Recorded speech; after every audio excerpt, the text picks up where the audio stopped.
Hello everyone.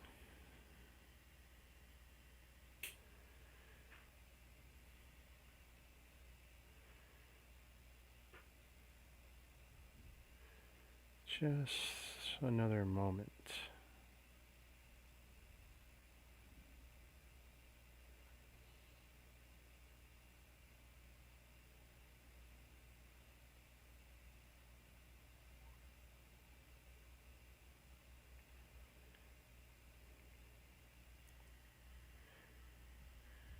Hey T-Mog, how you doing?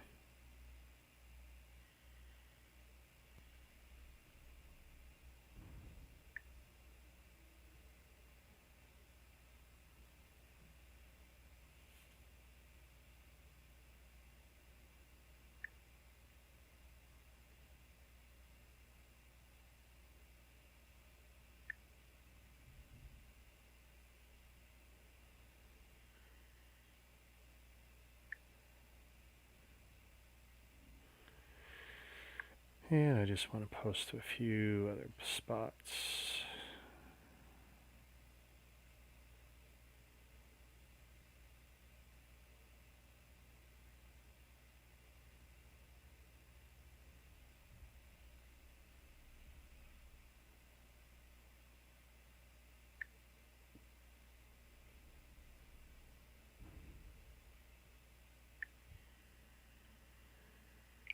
Oh, I'm doing the same as everyone else. You must have been exhausted being at the store so early.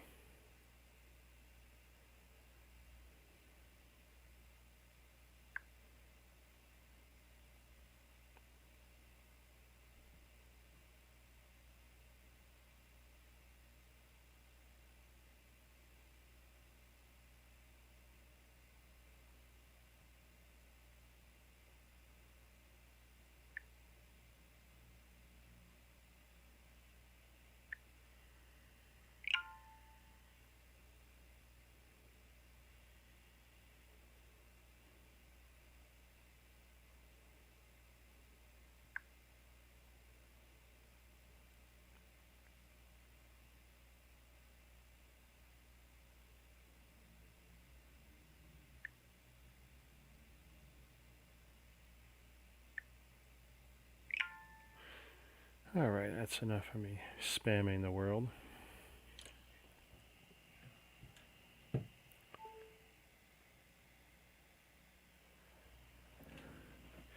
You gotten used to what? Getting up early or being in line at the store?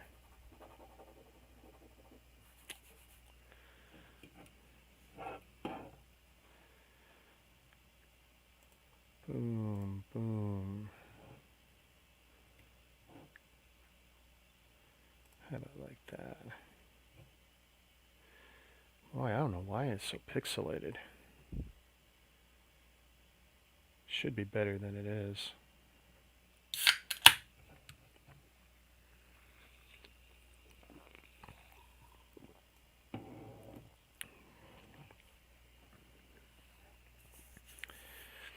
And this is what I'm building. I've actually got a bunch of these. Overwatch, D.Va Reinhardt. You can jump on. I think the link is the same as the one you had last night. If not, let me know.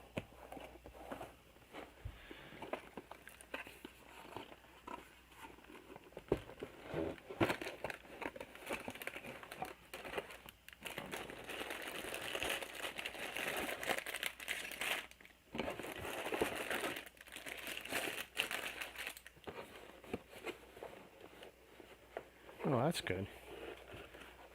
Yeah, the one camera was a little fuzzy.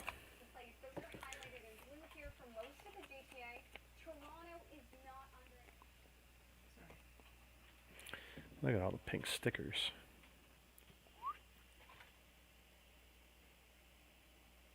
Oh, clearly I got autofocus set.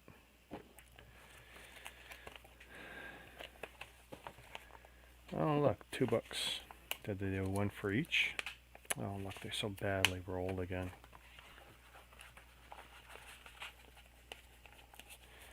Yeah, take your time. Just give me a shout in the channel if it's not the same link.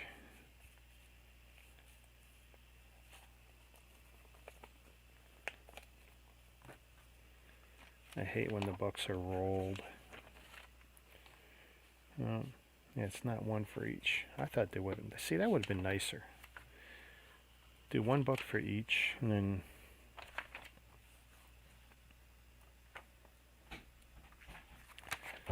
or I could be wrong. Yeah, digital instruction. Oh, maybe I am wrong. Yeah. This starts at 1, that starts at 3. Guess which one I'm starting on. Here.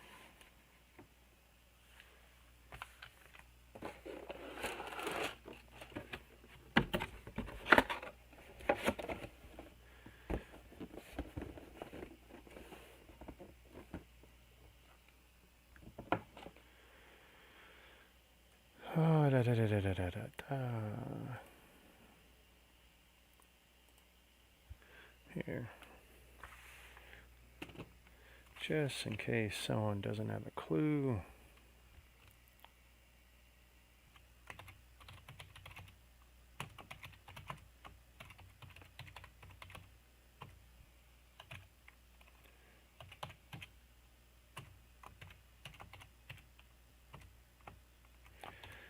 If I was smart, I would have had this set up already.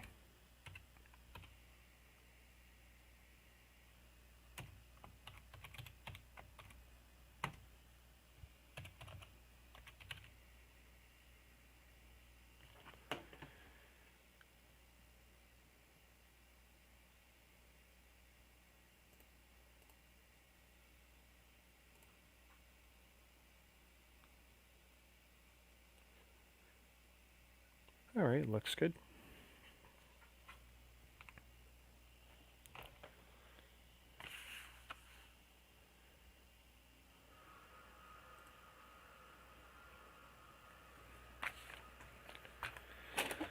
Alright. We're going to leave that up there. It's not in my way.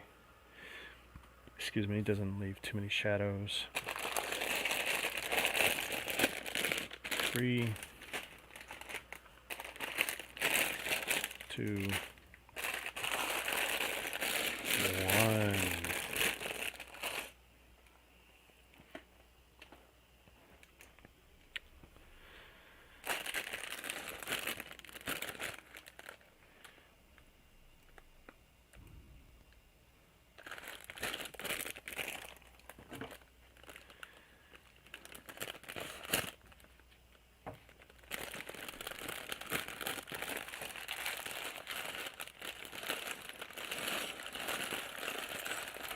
Let's see, I'm looking at one of the cameras go really slow on me for some reason.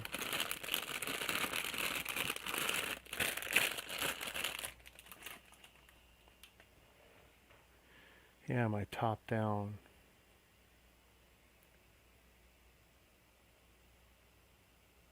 Got a feeling I left my autofocus set on that too.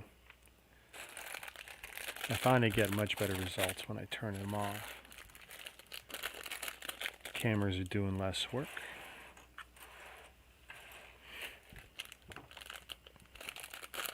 Oh, we'll live and learn.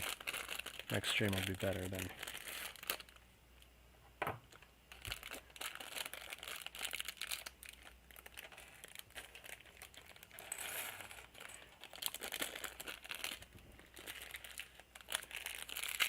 Actually, I'm gonna.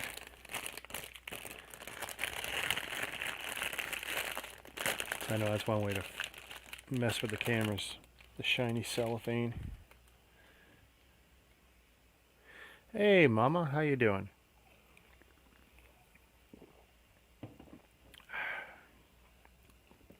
Here, that's one I'm building.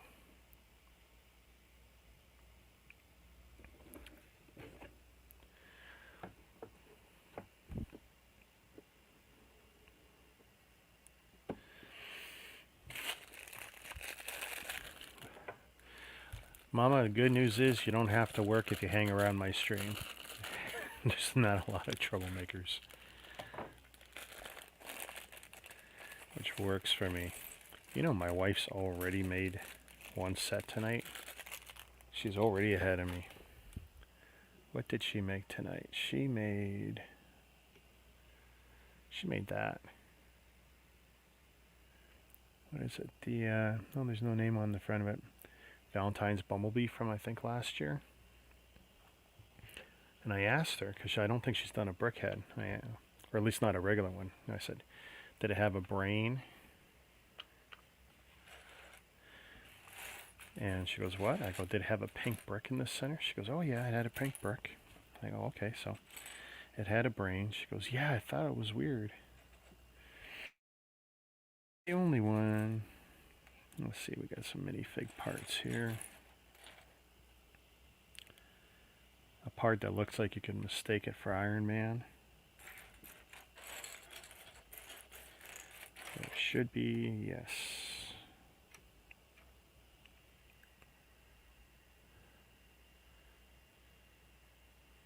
Well, thank you, Mama. I appreciate that. So, yeah, my wife and me have been talking. She goes, I'm really liking making your Lego sets. I go, well, that's great, but you're burning through them so fast. She goes, yeah, I find it very therapeutic. I go, well, now you got me figured out. I think she wants to graduate beyond this Winter Village and other stuff. I got a feeling I'm going to let her do Sesame Street. She might like that. Which is okay. Well, I like the hairpiece on this guy. I should have set up my phone as another camera, but there we go. Is that the best we're going to get for focus? Yeah.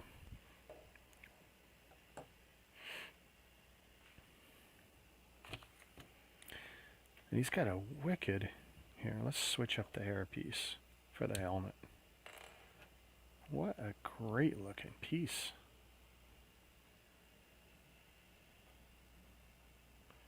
Come on, camera. How do the other YouTubers do it? No, that's as good as it gets. He's wicked all around. You ordered the Mandarin and Child Brick set. Oh, the Brickhead set? Yeah, so did I last night. Finally was back in stock. Okay, so the old link's no good? That's an easy fix.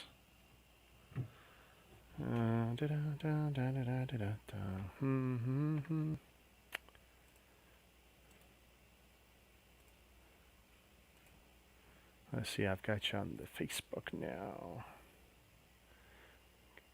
Having you on Messenger makes all the difference.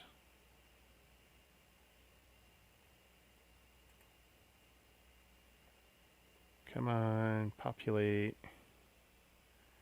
This would be a real bad time for a Facebook problem.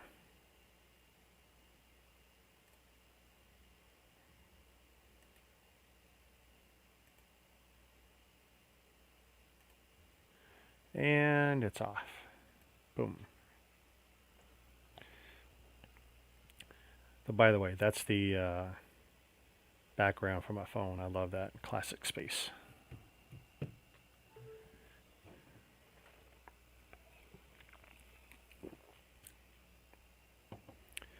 What did I get? I'm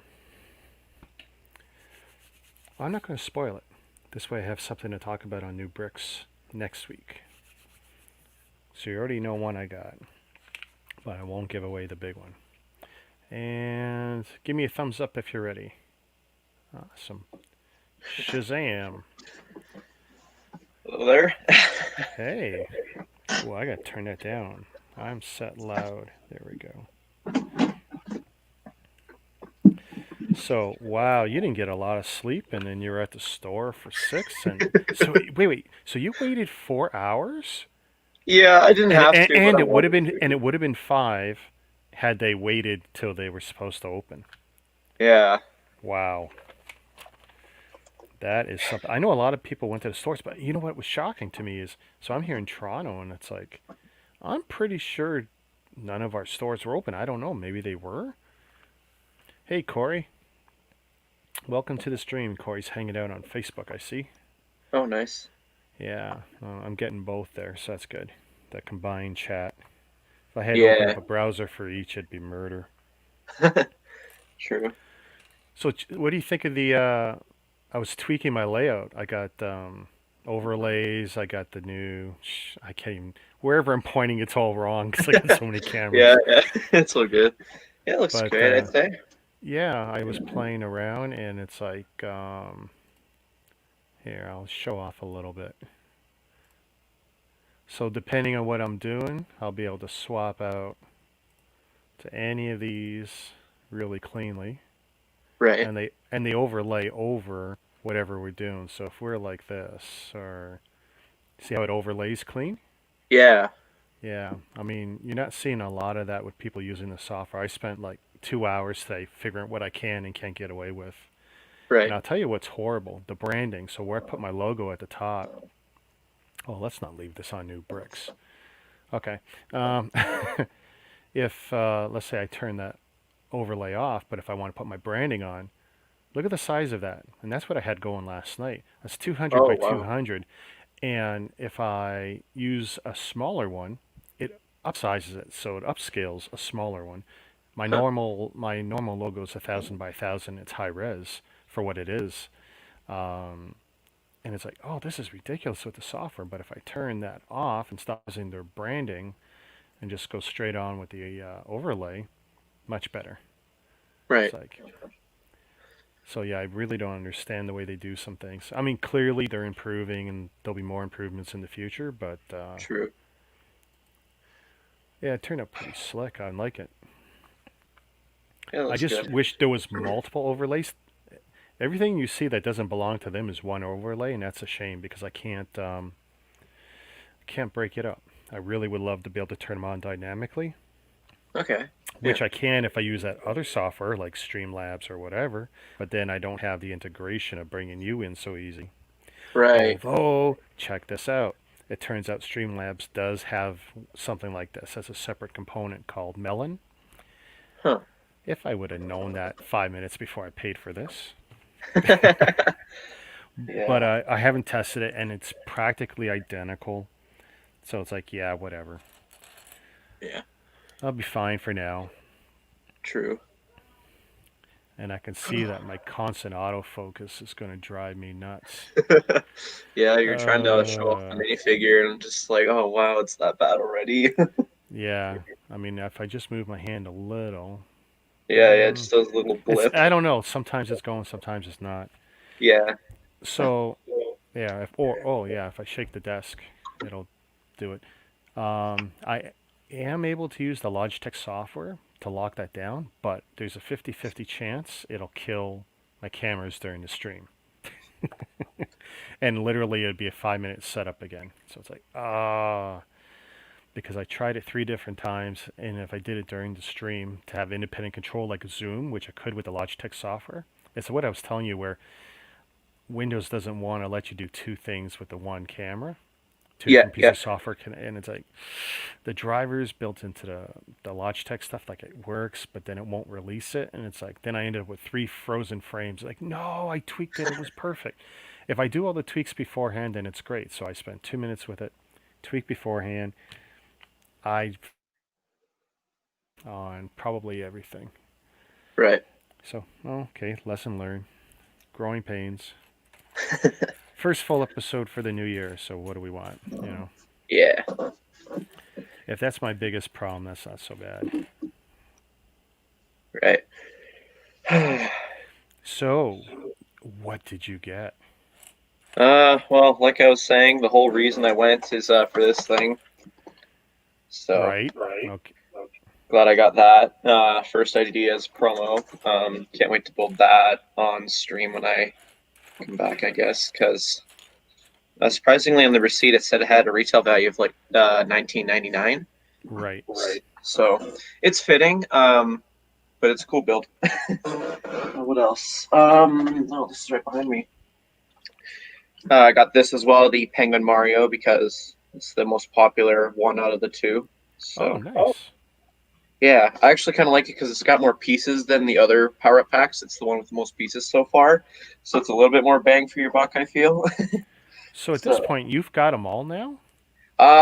I got all of Wave One. As for Wave Two, now I just need the what I call the raccoon suit. It's called the Tanuki, but I call it the raccoon Right. because it just looks like a raccoon to me to some Sure. degree. Um, but yeah, that's the one I need to get, and then technically I'll have them all again. I'm So kind of surprised that we're not seeing the Mario stuff disappear just for the Nintendo collectors out there who may not necessarily be Lego people, but they see an opportunity to collect anything Mario. But I guess yeah, because you can't buy Mario separately, I mean, if you buy you gotta what spend $69 or whatever to get the Mario starter to get Mario. yep, If they would make it easier to get Mario, I think they would sell more of those suit add-ons. I think they should make Mario yeah, the cheapest set to get, and then everything true, else would fall in place. I don't know. They know more than I do. true, true. I think They don't need my advice to make money. a lot of people want there to be a Luigi figure, and a lot of people were thinking the customizer from the second wave would have a Luigi when we were getting set descriptions. And I'm like, no, no, they want to see how well the Mario figure does on its own for a few waves, and then they might do a Luigi figure. That's Really? maybe. I would think they'd want to hit the ground running with that because I mean Luigi's got a huge fan base too. Yeah, I don't know. I just feel like they want to test the waters with everything first and see, rather than going and showing all their cards first. I feel Sure. so. Yeah, the final thing I got. Again, not sure if I'm going to build any of those sets yet because of my plan for the gardens. But got this as well, and I was quite surprised. Why am I getting Facebook notifications in stream? Okay,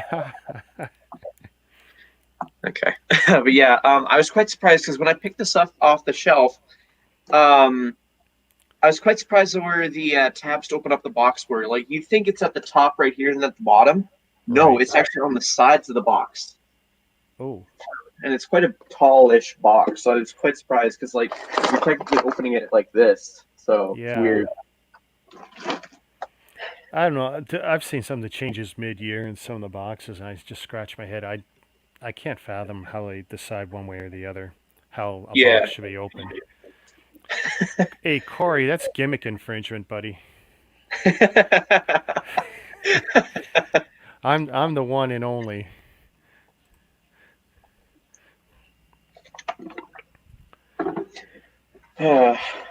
But yeah, lineup was decently as large as I was expecting it to be. Uh, yeah, And that was it was funny that was Ryan that pointed out like look closer at the picture. I don't know who posted that picture. That wasn't you. That was Jim. someone. Jim, he's the Oh, guy I met when I went to go wait in line for Mario when it first released, and it kind of sparked a friendship okay. from whenever we go wait in line. Cool. So yeah, he knows what entrance I like to go into because there's this one entrance that's literally, if you once they let you in, it's straight booking. It's the quickest way to get to the Lego store if you really want to compete for first in line. Which is So he pretty knows I like to cool. wait there. I And know. yeah, he saw my post earlier in the morning that I was there, and he was shocked that I was there, going there that early still. Wow. Like every time I've gone, it's always at 6 a.m., maybe 6:30, but sometimes, but still, if I don't have to, but I do it just for the sake of doing it. Yeah. No, that's cool. That's a long time to wait though. Oh yeah, especially with the weather. Is They won't. everyone cool about like letting you get in and out of line if you have to go to washroom or? Honestly, yeah. Like I try and strike up conversations, and then they end up being like fine with everything. And if they need to, I'm like, yeah, I'm fine with that. No problem. In fact, honestly, even though I was technically first in line, I actually made it so that I would end up being in fifth on purpose because I just got into conversation. I was like, I don't care much. We're going to end up getting our stuff either way because we're like the first Yeah. bunch of people because they let in six people at a time. So I was in the first batch. So yeah. Yeah, if you're first five and there wasn't like a crazy rare item like, like the Falcon launch or something where Yeah. Some stores they only had one or two in the allocation. So like if you weren't the second or third guy, you weren't getting one on launch. Oh yeah. Because there was a lot of stores that was like that. Speaking of that, um, I was quite surprised when I was talking to the Lego store employee because he came out with his clipboard, asked what we wanted, yada yada yada. I told him, yeah, can I exchange this the extra the brick sketches sealed? I'm like, yeah, yeah, we can do that.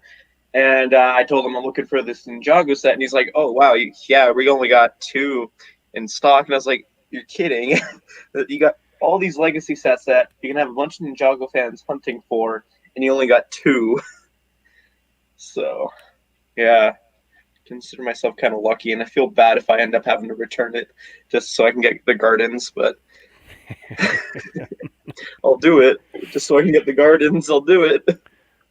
Yeah, that's gonna be a nice set. Mm-hmm.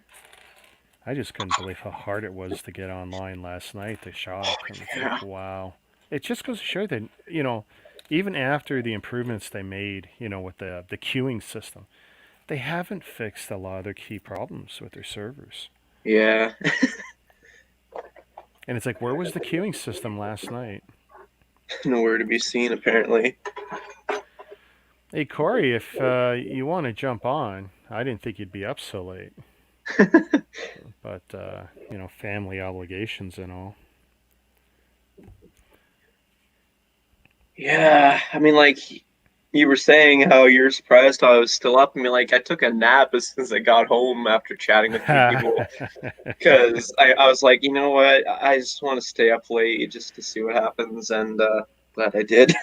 Yeah. You know, yeah, Ooh, I did leave it on. I'm so afraid to mess with it. You know how I said the software? yeah. Oh, it's bad. I'm so afraid it's gonna lock me up. It's like, and you're still hearing me. Yeah. It's horrible software, though. You know what? I'm not gonna risk it as much as I want to. I'm just gonna leave it alone. I'm not even gonna exit it because I'm just afraid it's that bad because it locked things up. So it's not locking Jeez. up right now. I'm not gonna risk it. I'll do Hmm. that experiment later on my own again. But making a lot of progress with it. In the last 2 days. I'm just surprised. The software has definitely gotten better in my hands in the last couple days. Yeah, that's good. I mean, I was showing it off earlier. It's like, wow, look how slick it is with some overlays on it. Yeah.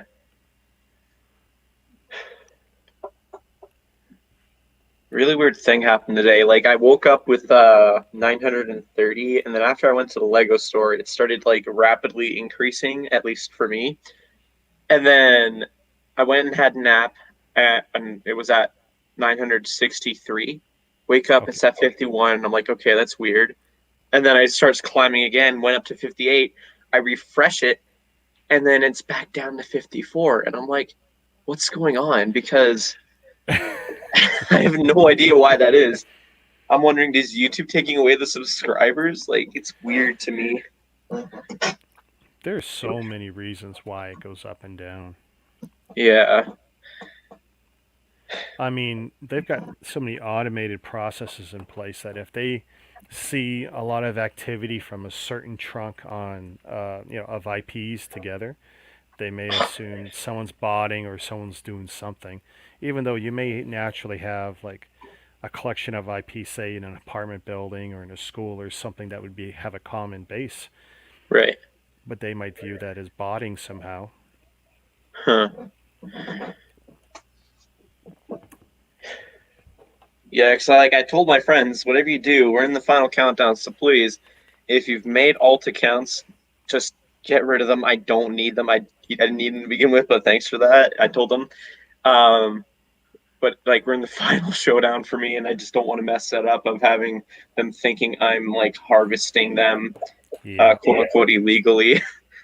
So yeah, yeah, like you get yourself the Tor browser, which is a web browser that lets you get on the dark net. And Yep. whatever you want to buy, you got a Bitcoin account, and cha-ching, cha-ching, you want subs, you want followers, you want bogus activity. You can purchase all of that real easy and real cheap too. Yeah. And a lot of people do it just to get over the hump, and then they turn it off, which is great if you don't get caught. You get caught, Yeah, you're done. you may be done, and good luck. Yeah. I don't recommend anyone go down the hole of using Tor to get on the darknet, because it's like, are you really going to trust buying anything on the darknet? Yeah. It's like, I wouldn't do it. It's just like you're not always sure what kind of people are on the internet and what kind of stuff they can pull off when it comes to like taking your information. So It's like there's some great tools where you can search the darknet to see if your info's already out there. Here's the problem. Do you trust that software? It's like, yeah, that's true. yeah, it's eh, you got to have a little bit more smarts than me, I think, to play in those deep waters. Oh yeah. I think I remember I tried it once and I was like, you know what? I'm gonna stop before I do something I regret. Yeah. Yeah.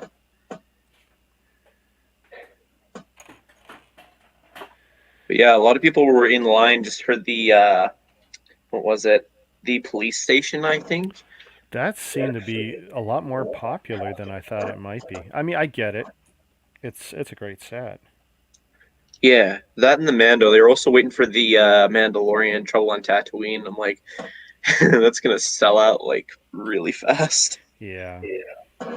Well, that seemed to be the most rare of the ones that got onto shelves early too.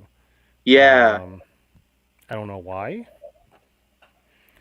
but yes, I did see it get out there, and some people were posting. But it's like that definitely seemed to be the hardest to get. true. I'm looking. Shoot, I got some stickers I got to apply, which means I need some tools. I think there's only like 2 stickers for this ideas set from what I can see on the box. And that's just basing it on the fact of the license plate. So, yeah. I don't know. It looks like cool promo. And I'm seeing people like buy multiple of them basically, like getting the requirements to get multiples. And I'm Right. just like, I could do that. I could do that. But then that means I'd have no way of getting the gardens. Yeah, you don't want to screw yourself out of what you really want. Yeah. There were a few people who were in line asking the store employee, "Oh yeah, you got the Ninjago City Gardens in stock?" And I tried so hard not to smack my forehead. Like, excuse me, you've seen the leaks. You should have at least seen the actual date it's released. Yeah. Like, I get it about wanting it right away, but like, oh, that's not the case.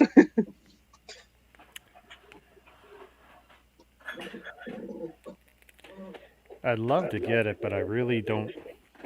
I only have like one or two sets from that line, and I just don't want to go down that hole. It's just they're Well, nice. for They're me, really nice.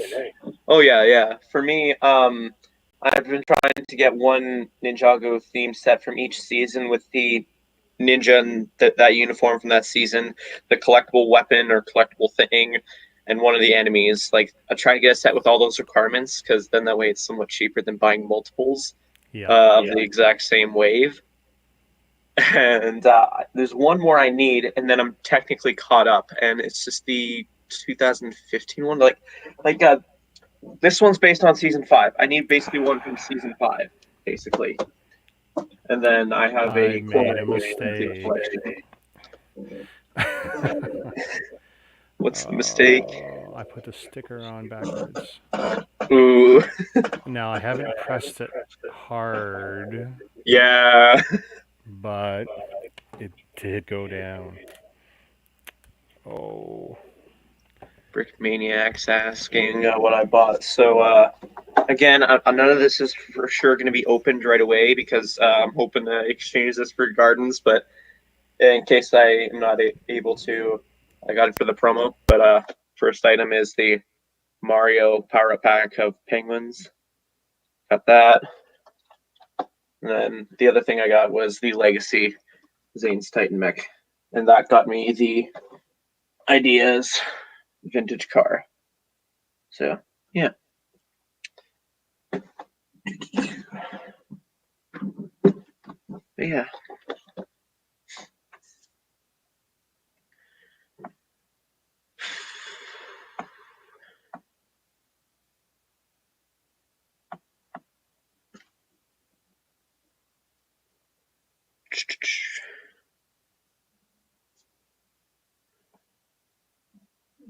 Yeah, like I said, no, I don't plan on opening them right away.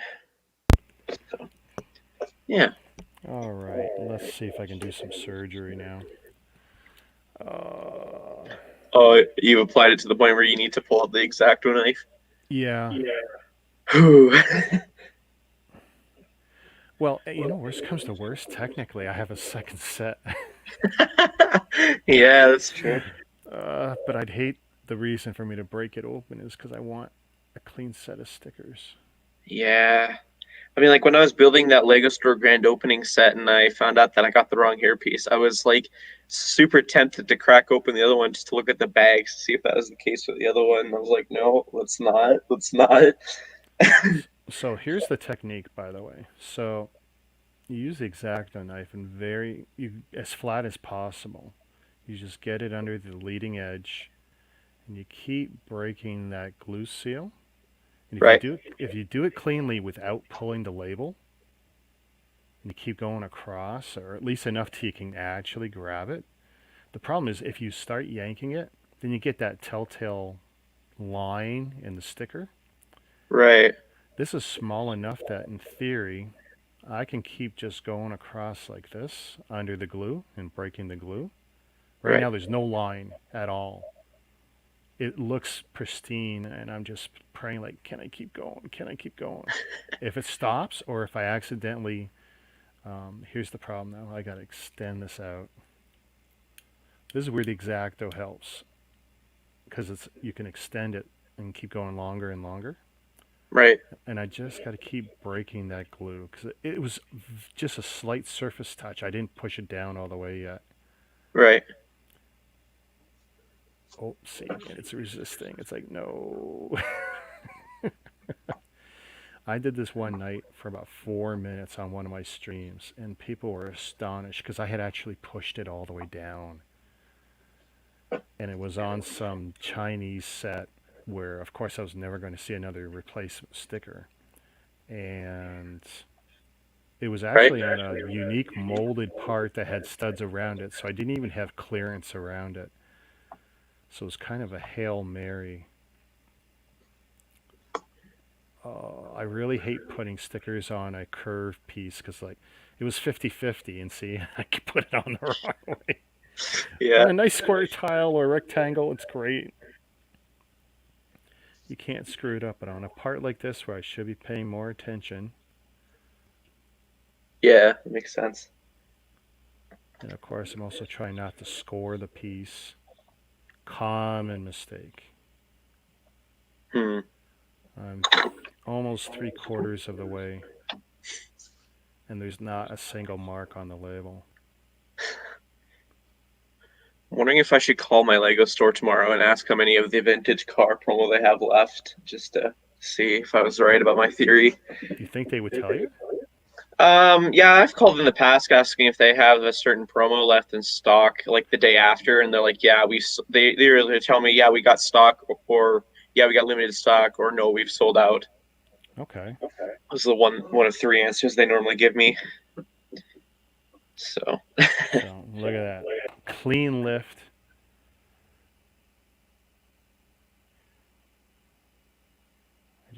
There we go.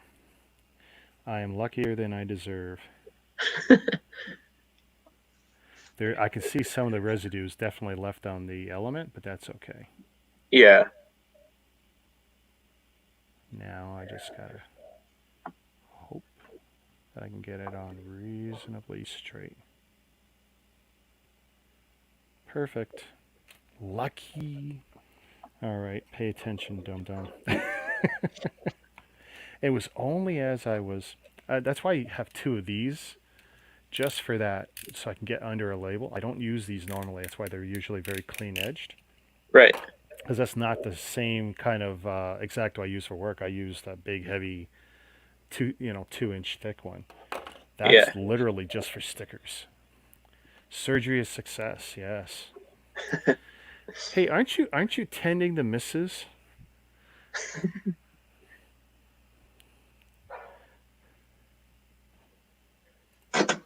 But absolutely a success. I was going through your Facebook group while I was just like waiting in line, and I noticed that the guy who's opened up the unofficial Lego store here in Calgary, he posted a few advertisements in your group, and I found that to be quite interesting. Oh, awesome. Yeah, like it was a while ago, back in like the beginning of December. So the store's called the Brick Bin. So yeah, Brick bin. Okay. Yeah. Yeah. Okay. No, I'm glad the group's growing. yeah, for sure. Still need to get myself over there and do a video on that unofficial Lego store because I think that would be pretty good for both him and myself. Yeah, it can't hurt. Yeah. And like I've talked to him already. He's down for the idea of me filming. It's just the fact that like both times I visited, I had very limited time to be there. So Right. Boo-woo. that's another StreamYard link to me. Are you serious? Is that what I just did? Yeah. Oh, that's a rookie mistake. Oh yeah, because he. There we go. Yeah, I know. Brickbin has this one Ninjago set because I was telling you I need one from 2015, and he has one that's brand new, and I'm like, it's a Destiny's Bounty, and the thing is, it's Destiny's Bounty. It's not a cheap set, so No, it's not. I'm hoping I come across one that's cheaper set from that wave that's sealed. I mean, like I know I like prefer getting it sealed, even though I'm going to open it up, but I know it's hard to beat. Breaking the seals hmm and I bought a lot of used sets, but yeah, it's a hard feeling to beat. yeah, And there's definitely times when it makes more sense to buy the used one because it's just like, oh no way, for the same build, the same number of parts, I can get in the yeah, box and extra plastic. Mm, it helps if you know you're buying it from someone who's done a knowledgeable. knowledgeable, taking good care of it. Yeah. And like for the Lego Ninjago Thunder Raider, the original one, it goes for crazy dollars, sealed, and I'm just like, I might just end up seeing if I can find one that's used if it's got the instructions and all the parts. Yeah. But probably the first time I've done that is by a used set myself. I mean, like I've received two used sets, and I've had very poor. Um, what's the word? I can't think of the Poor word. experience. What? Yes, that's the word.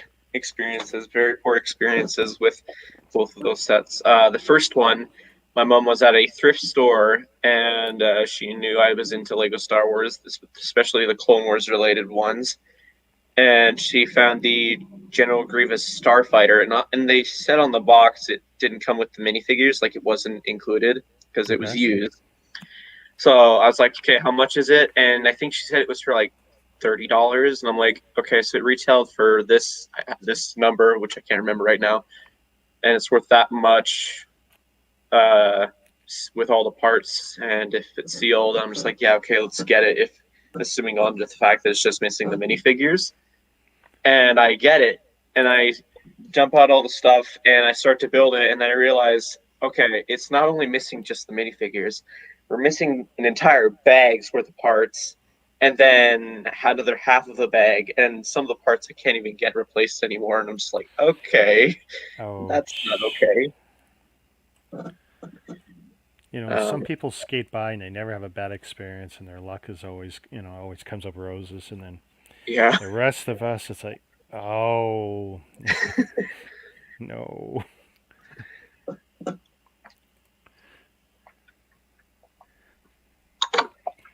And then the other one, it was given to me as a gift, used.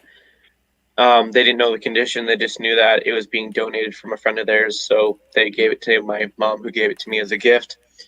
And it was the Teenage Mutant Ninja Turtles turtle layer. It was based off the movie. Ooh, Yeah, so I was like, okay, this is a pretty cool set. It's got some exclusive figs, and it's not going for too cheap nowadays, even if it's used. And I was like, okay, dump out the parts, more or less same story.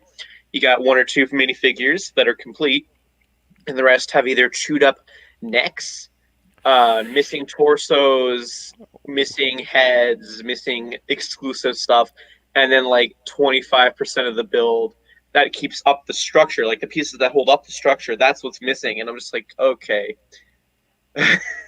So I spent about a year trying to order some replacement parts for it, and I was like, you know what? No, this ain't worth it. I don't enjoy the set anymore, and I don't want to spend like about over $100 to repair it. So I just ended up putting it up for wow. Kijiji. I $100. put it up for Kijiji. I originally wanted like $70 because I felt like it's only missing like 25% of the stuff, and the stickers were unapplied too. So um, I had the box and the instructions, and then I ended up selling it for $30 just because I was desperate and just wanted it out of my life. Yeah, sometimes it's just, easier to let it go. Yeah. I've got 15 sets in a file box, and I was telling my wife earlier, it's going to cost me 100 plus dollars to fix them. And it's only like 2 or 3 pieces per set, but it's the shipping that's going to destroy me. Oh yeah. It's not the parts. The parts are not rare. They're pretty common. Well, not common enough that I have them floating around. I already fixed as many of the sets as I could, Right. but it's like, yeah, maybe sometime now. I've been waiting for January, and it's like maybe I'll start putting in orders to fix them.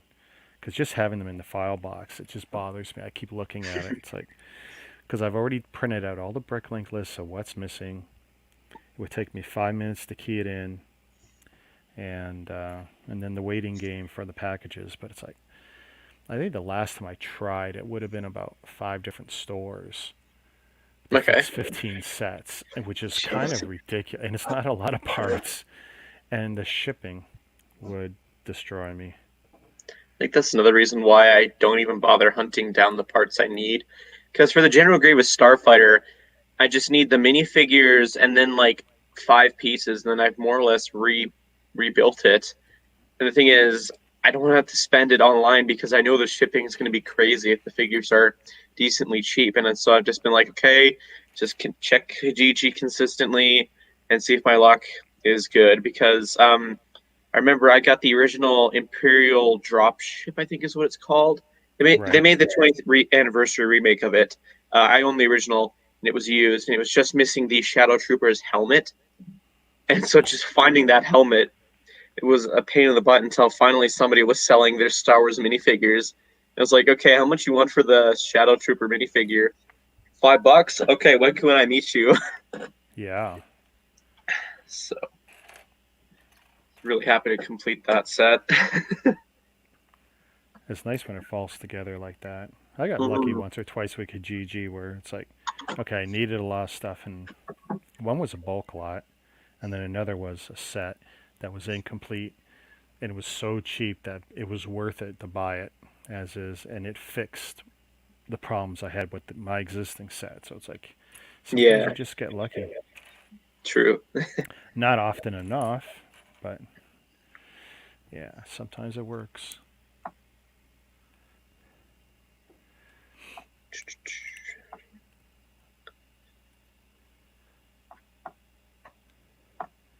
I've been looking forward to this for a while because I love mechs and robots and stuff. And Oh yeah, yeah.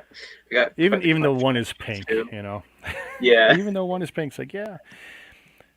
And the game is kind of cool, Overwatch. I mean, I never got into it, but it's definitely a cool game. I've watched enough walkthroughs and the cutscenes. It's like, yeah, it's a neat set. For me, it's the opposite. I've seen all the sets and such, especially the reviews, but I know nothing about what it's based on. Oh, well, there's definitely some beautiful cinematics to it. Yeah. I'm tempted just to look up one time the cutscene movie kind of thing Yeah, and just see how that goes. I've watched a lot of cutscene movies for games. Oh, Yeah, I keep trying to find Cowboy. one for Fall. No, not Fallen Order. Old Republic. And I keep finding ones that are like half an hour long, and I'm like, no, the video game movies are a lot.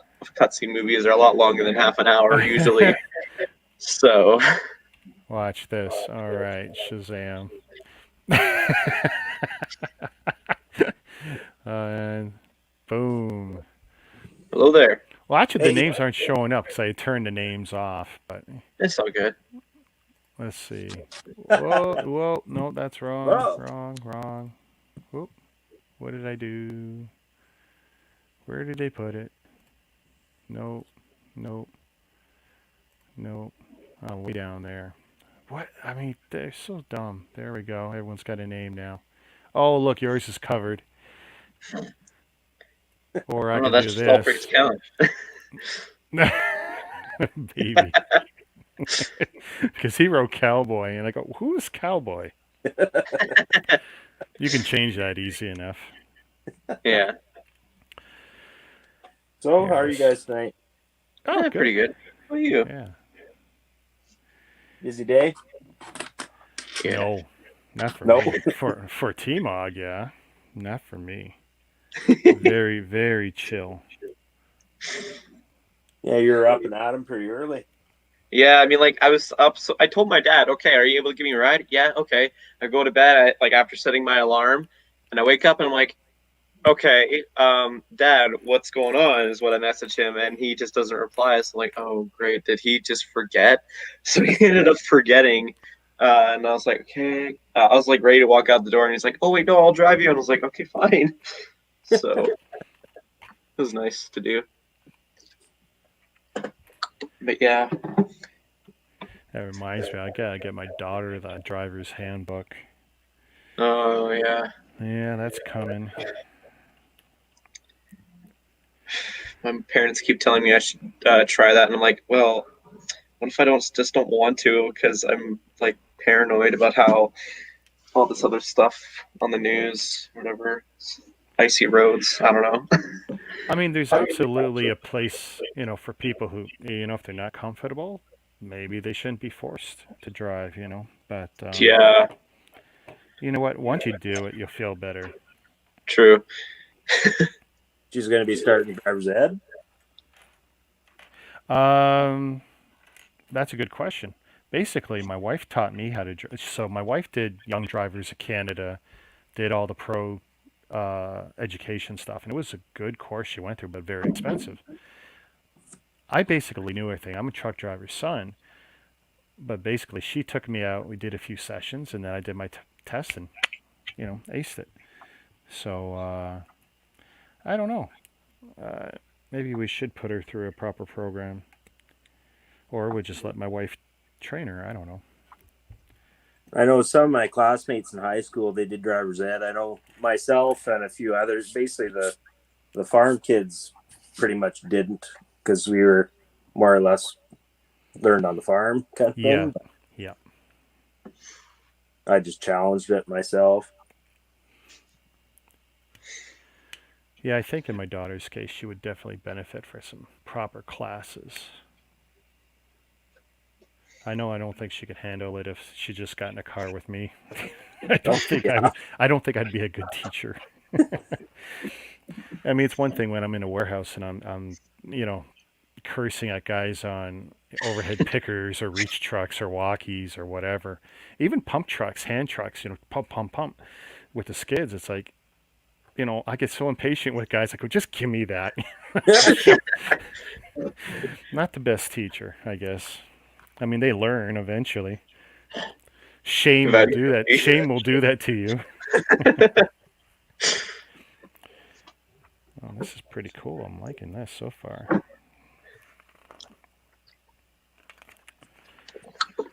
I'm hoping I have no more snafus with the stickers. I don't need that kind of stress. Yeah, I went through I didn't mention this, but I went through a whole thing at work yesterday.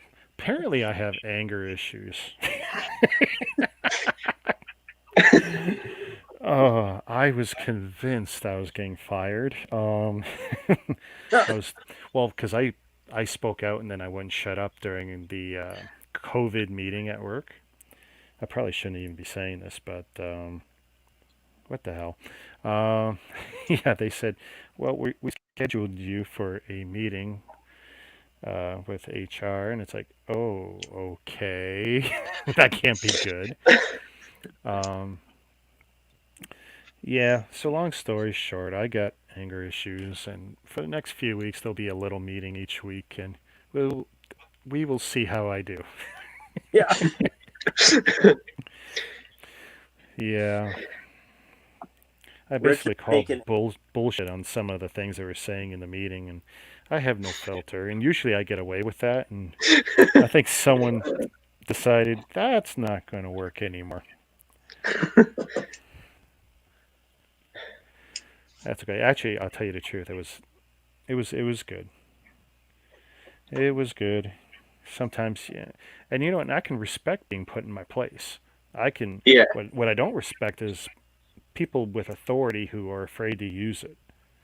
Mm-hmm. I respect bosses when they set you straight and they put you in your place, or at least try to. But Right. The ones who don't or are afraid to, if I lose respect for you, you're done. You're never going to be able to tell me what to do.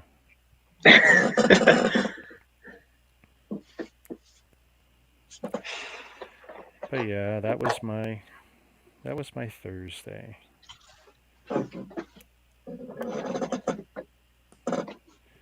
And flip.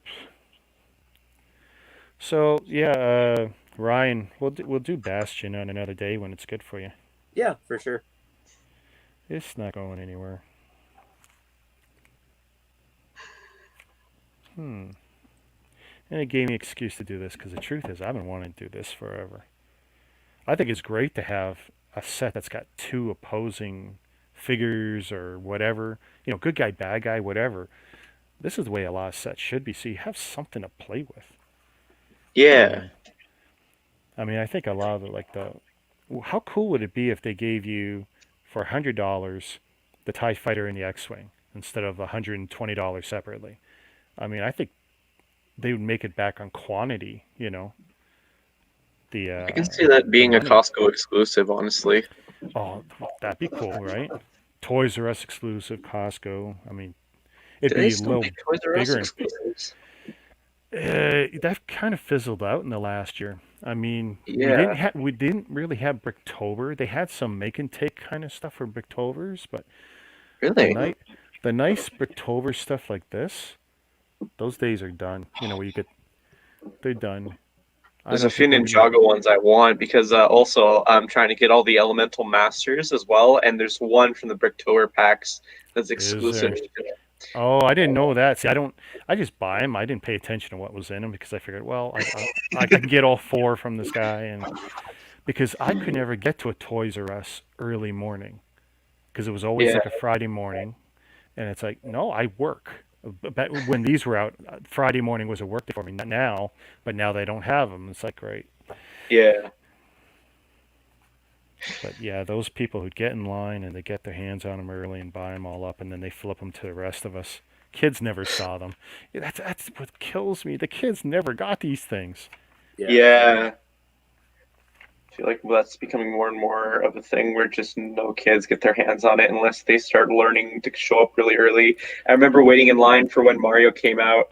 I was like third in line, no, fourth, and I showed up, at 6 in the morning, uh, and that's how I met Jim. We just started yakking. He was there for the grand piano. I was there for the starter course. Everyone else was there for the NES. And I see a bunch of mums walking by with their kids. Like, are you in line for Lego? Yeah, we are. Oh, we should have came here early. And I'm like, you have no idea. Oh, And I just couldn't help but feel sorry for them because, like, they're probably looking for the exclusive promo as well, and they weren't probably going to get their hands on it at all. yeah. Sucks. No, I find more and more I do feel bad for those who can't. It's one thing, I don't feel bad for the adult collectors who haven't gotten some of the stuff like that I picked up this past year. But, Yeah. you know, the stuff wasn't free. It came at financial sacrifice. It's like it's an expensive game, people. You don't want to play this game. Enjoy the rest of the stuff that brought you to the dance. You don't want to be chasing some of this other stuff. Yeah. I mean, walk away from it. Enjoy your other stuff. You'll be happier in the long run. I trust me on that. Not worth the frustration.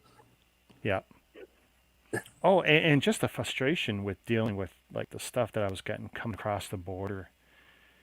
What a horrible year. On top of everything that we were all dealing with as a society in Canada, you know, adding to the stress of, oh my God, I hope this crosses the border. I hope they don't cut it open. I hope they don't do this. I hope it doesn't get stolen. I don't even want to deal with that anymore. I want I easier. really felt for the one person who made a post on Collectors Canada where he got like 3 of each of the SDCCs, and all the seals were slit, and I'm just like, no, I feel your Yeah, pain. that was, oh. It's one thing you can say you're a builder or whatever. Yeah, you're a builder of one set. Those others were gifts or flips. Yeah. Yeah, that hurt. That hurt. And I don't even know what to say when it comes to customs doing stuff like that. They're doing their job. You Yeah. know, they don't catch a lot of what slips through. They can't check everything. But Hmm. when I see the Canada Post, because it's or the customs, it's usually Canada Post who ends up being the last guy delivering those to me. Hmm. But it's like seeing the stickered box and the paperwork that usually comes with it. Um, inspected by customs, my heart sinks because it's never good. It's never good news. And it's like, what can you do? We're in the Yeah. wrong country for most of this stuff. Hmm. And we're never going to, I don't think we'll see another year like we did in 2020 when it comes to what we had access to. Because I mean, what's going to happen this year? I don't believe we're going to have an SDCC unless they delay it to near Christmas. Yeah. It's not going to be in the summer. No way, because too much of the population in the states is still not going to be done. Hmm. Um, I don't know, and I just can't see everything going online again. I could Well, be wrong. I can see them putting it up for VIP raffles if they do make it. Oh, yeah. Oh, because That'll be a way. when you go to San Diego Comic Con, a lot of the stuff you pay a fortune to get in, $50 to $100, whatever it is, to get in for one day. Then you pay for sometimes you pay for the opportunity to get into a raffle to get a number to hope that you can buy the rare items. Yeah. It's like, oh my God, it's such a con job. So, and then everyone gets angry because these guys go on eBay. Think of what some of them pay, unless they're local. Think what some of them pay to get Yeah. into that so they can flip them. So I don't get too angry at them. I'm frustrated with them. They But got if a I, few of them it, just to break even. yeah. Oh, and some of the stuff I got, like I applied pressure and I promised sometimes future deals and stuff, just because of the volume of stuff that I buy, and it's like I've already pretty much indicated I'm buying less this year, so it's like I maybe not. We'll see. But it's like, yeah, it's rough. hey, they treat it as a business, and there's ups and downs to every business model. I think it's a crappy business model. I really do. I don't think it's sustainable either. I think Hmm. just like the comic book industry when, in the 1990s, when everyone was buying 5 copies of every new issue number one, which was ridiculous, the industry will pop, and sooner or later, I think the mass amount of speculators with Lego as opposed to builders, and even though I play both sides, I'm a builder, and I say that honestly, I'm a builder. I'm not going to lose no matter what. Hmm. These, you know, this crap becomes, a $10 piece of toilet paper like German money after the war. I'm still going to win because I'm still building it. But I know people who've overpaid $150 for that, maybe more, and it's like, if they bought if they paid that much, speculating it's going to be 300 in a year, maybe it will, but that's still a lot of money to invest just to double it, maybe. That's an expensive game to play. Yeah. But I defy you to find something better than Lego to play that game with, because Lego's done really good. It's it will pop sooner or later, but when? Maybe it goes another 10 years like this. I There's hope not Hmm. not. many hobbies where you can buy stuff, build it, display it for a couple of years. And if you fall in love with it, you could sell it for darn near, if it's retired, sell it for darn near what you paid for it. Usually, yep. Get not most of your money back. Not Keep if it clean, keep it oh, organized. Even if you don't keep your spares listed, as that set, dig up the spares, even sell it without the spares. People are usually very happy as long as you've made the effort to keep the book, keep the parts clean, don't destroy them, don't let kids chew on them or dogs chew on them. And they're happy to pay close to what you paid for it. That's a real good turnaround, especially if you got the enjoyment of building it. Hmm. I mean, okay, so my wife built all these. I have no intention of selling them. I'm sure she doesn't either. But what if she changes her mind in 5 years? That's great. You don't think I'm going to make back, 80% of what I paid for those? Please, easy money until the industry. Now, if it pops, it pops. Then we're all screwed. But if True. it doesn't pop, easy money. Especially the 2 months before Christmas and the 2 months after. And then people forget about Winter Village and they forget about Christmas. And then, October comes around. Oh, look. They see, that's the beautiful thing. Lego comes out with that new single Christmas Village set. Oh, it's nice. Like this year was the Elf House or whatever.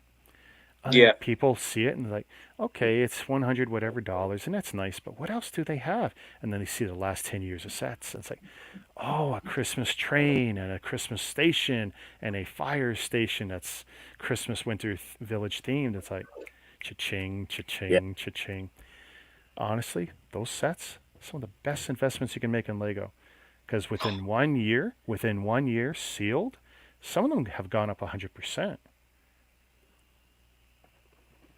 Almost none of this crap goes up 100% 1 year later. Yeah. Too much of it on the market ever.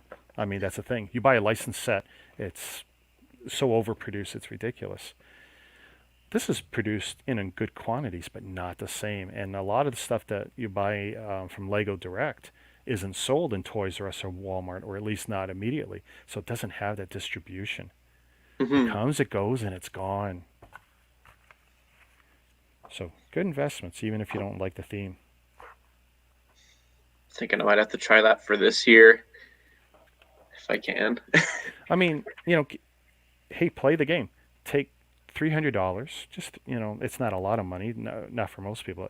$300 and play the speculator game, but be serious about it and look at a few things like stuff that's DTC, direct to customer, whether it's a Lego store or Lego online. You don't want stuff that you can buy in Walmart or Toys R Us because it's too big. Yep. It's just too big. Look at the stuff that's direct, which means you're not going to find a deal on it. You're going to pay full price.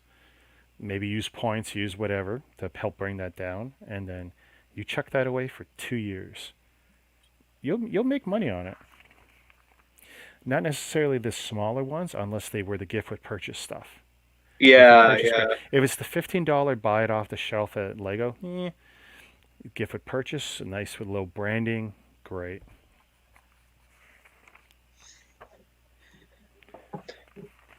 I'm gonna need to make a new overlay that says brick speculator corner or something. I don't. Ryan, did you see all my overlays that I had created for this? No, no. Well, I was really slick with this setup earlier. So I basically started with this. So I don't have the social media and I don't have the name, the title over the corner. I came up with this because if I turn this off, this is what their branding looks like. I can take a huge logo, and this is what they do. I can't make it any smaller than that if I let the software control it. So I Yeah. figured, okay, I'm not going to let them do that. So I figured out overlays, because this is what I'm used to with Streamlabs. And then it just grew out of this. So I've got this for, I'm thinking next week, since I've only got one thing to show right now, but if we wait till next Friday, I'll have more. So I figured we'll do new bricks next week. And Mhm. then I got a few other corners here. Something a little different that you're not seeing the other guys do on their stream yards. I don't know about that one. My daughter came up with that one. Hmm. So something to play with. And of course, depending on how we lay out our screens, it overlaps nicely and cleanly in most cases. Yeah. Yeah. We'll see how things go next week. Hopefully, I have something for Friday, but Yeah, well, I think I'll all have, depends on. unless they're really delayed. I mean, I have one thing now, and I figure I'll have one or two other things by Friday. I just feel foolish if I did it with the one little thing I got right now. Yeah. It's like, oh, that's kind of weak. Well, I've been waiting since December 18th for a box from Quebec, and it hasn't updated since the 18th. It said originally delivered by the 4th, so that's Monday, but it Ooh. hasn't shown that it's even moved. But it's my last lit marquee for one of my arcades, so I'm waiting on Okay. that. The kind of arrangement you have makes it look like I'm building now. That's great. Wave your This is arm. now one of those flip books for the girls, Oh, what was that toy? Fashion plates. When I was a kid, you could buy fashion plates. So you got 3 plates: a head, the upper body, and the legs. And then Yeah. you probably got like a dozen of them, and then you put a piece of paper over it, and you would go like this. Here, I'll do it. Where's the screen? You go like that with the paper, and it creates the outline with a black crayon or something. That Yeah. was a big deal when I was a kid. I mean, in the 80s, if a girl got that, they loved that. They thought that was the greatest. Hmm. Hey, and there was a version for the guys. There was a superhero type one. Couldn't Right. tell you the name. Didn't sell well. Fashion Plates was out for years. Probably still is. I don't know. But the one that had like Spider-Man and a bunch of other Marvel characters at the time. Horrible. Horrible. Right up there with Light Bright. Now I'm dating myself. I'm hoping some of you guys know what Light Bright was. Yeah, my cousins had Rings a bell. I thought I was a genius because I figured out how I can make my own designs. I took black construction paper and I would just punch it in. That thing got so hot, man. You got sweaty playing with it. That does feel weird. Let's remove that one. Just I thought that was bothering me. I'm looking at it and it's like, yeah, just too weird.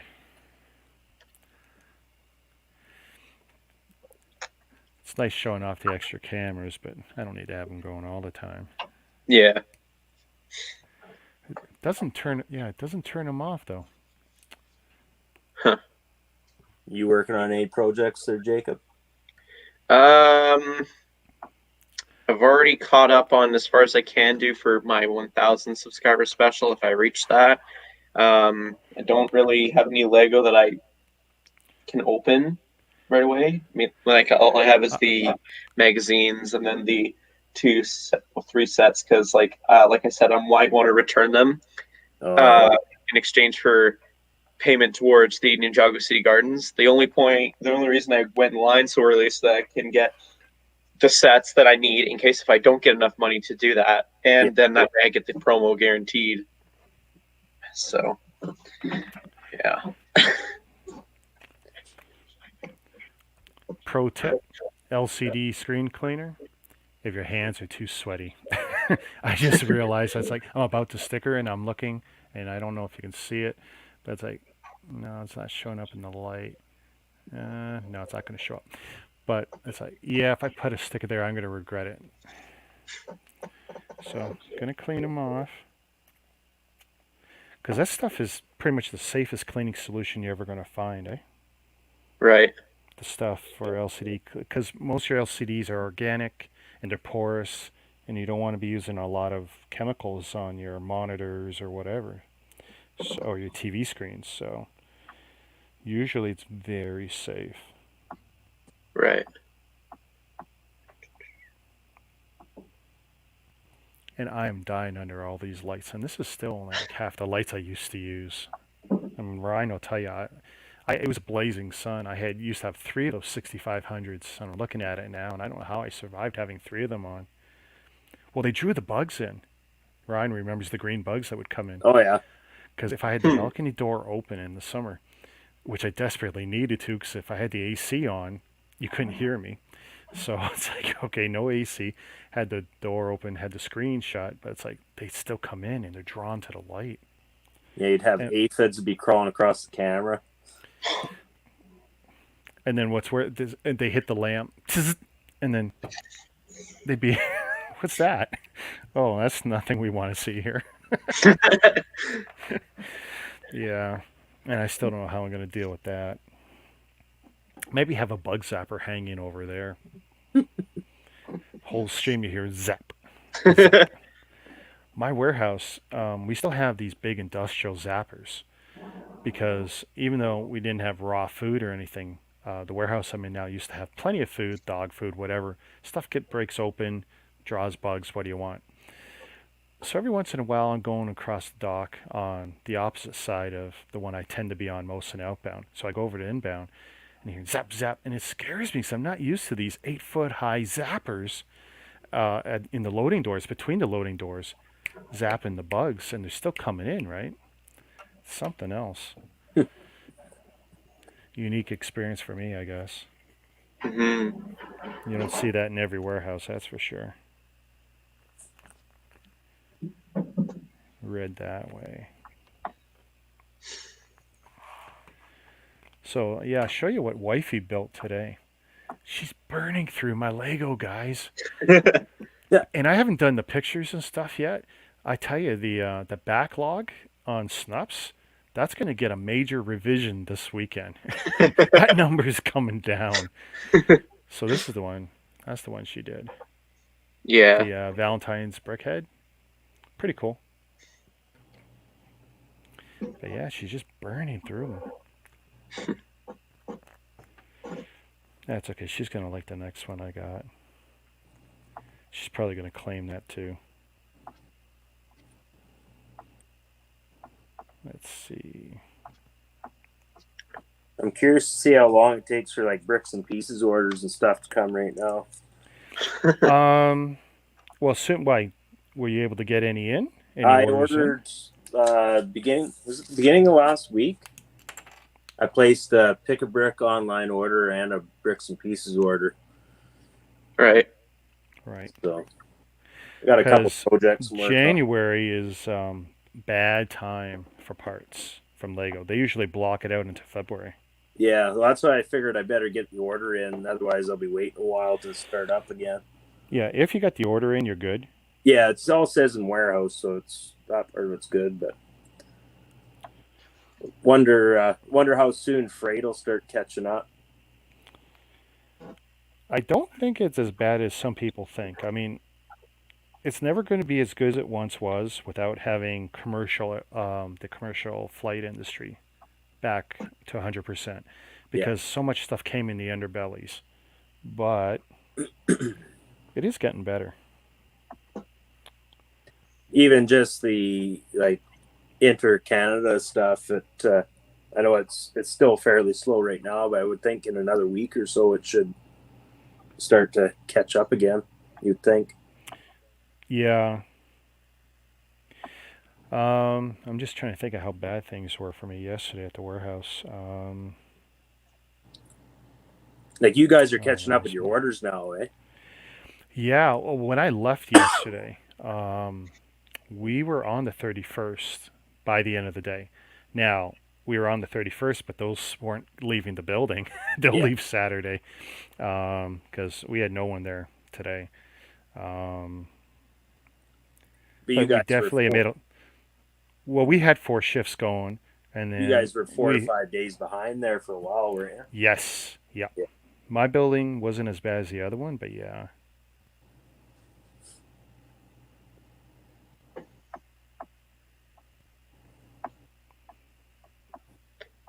Just looking through shop at home to see what's still available after day one, basically, and not much of the new stuff, honestly.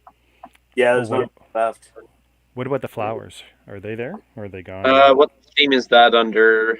I don't know. I just look under new. Oh, If where's you look that? under new, then you'll see all the new stuff. That was January 1st stuff. Oh, okay. And then it goes backwards beyond that, but you'll see the January 1st stuff first. Looking here. They got the bonsai tree on back order, and the bouquet is just regular add to bag. Good. Okay. So I will check. Remember, my plan was to see if I could double up on the promos, but are they gone? I'm just gonna do a fake order, where I just pretend I'm doing an order to see if you can order or not. So let me just see. Just 2 random items. Okay. So I did an order that was over the requirement to get the vintage car, and it's not showing up. Well, hey, you know what? I got one, so mission Check Harry accomplished. Potter. Check Harry Potter and see if that's still in stock. I know a lot of people are trying to get the Harry Potter by buying the artwork, and it doesn't show because they don't consider it a Harry Potter set. They consider it the art set. Yeah. Yeah, Harry Potter is in stock. Oh, wow. I'd love to get that book, but honestly, I don't want to buy any Harry Potter. Yeah, I wonder if Jazz will sell me one. he might. I had debated on that one getting the Hogwarts train Oh, nice train. earlier on, and then get both. Well, see, you're now into the trains. See, Yeah. you haven't even touched your box, and you're now Yeah. looking at train number 2. Yeah. So you're already getting in deep. Next, you're going to be buying lots of extra track. Yeah. You bought one, right? Didn't you buy 1 box of extra track already? Yeah. Or Yeah, I So figured see, I'd you're get- already one in. I figured I'd get 1 box extra track. That way I could hopefully make it around the tree anyway. Yeah. I just realized, did they have a Mandalorian keychain last year? Oh, no, that's new. I saw that. What the big style one, the thicker one, or Yeah, the just minifigure. or Yeah. the one that's an actual minifigure because Yeah. they've got one that's about yay tall. The bag tag, you mean? Oh, is it bag tag? Is that what? I'm Yeah, thinking maybe of? a bag tag. But yeah, they've got a minifigure one. It says new on the website. Okay. I might want to have to get that then. Yeah, I'm sure my daughter would love to have a Mandalorian one. Go with the Boba Fett she's ruined. I'm gonna say my Boba Fett one's pretty worn out, so I'd get a Mando one to replace it. Yeah, everyone's Boba Fett one looks like crap. Yeah. Well, I've told everyone, sit there and take nail polish. Do a thin coat on it. You'd be surprised how long it'll last. The rangefinder, I don't know, it was gone years ago. Oh, Off. yeah, that would break off easy. Rangefinder. Yeah. I'm trying to remember what the rangefinder was. I keep Well, thinking that's the thing on the helmet drops down. Normally it was just sticking up like that, Looks like- right? yeah. You could put it down in front of the eye. So stupid. Yeah. Honestly.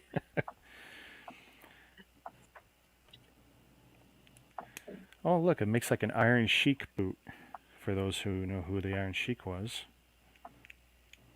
Iron Sheik. Yeah, remember the wrestler, the Iron Yeah. Sheik? He had boots with the curled up toe in the front, Yeah. which was supposed to be this horrible spike. You don't want to get kicked in the gut by the toe of the Iron Sheik, which is just, a sponge filled curl in the end. But yeah, that's what that kind of looks like there.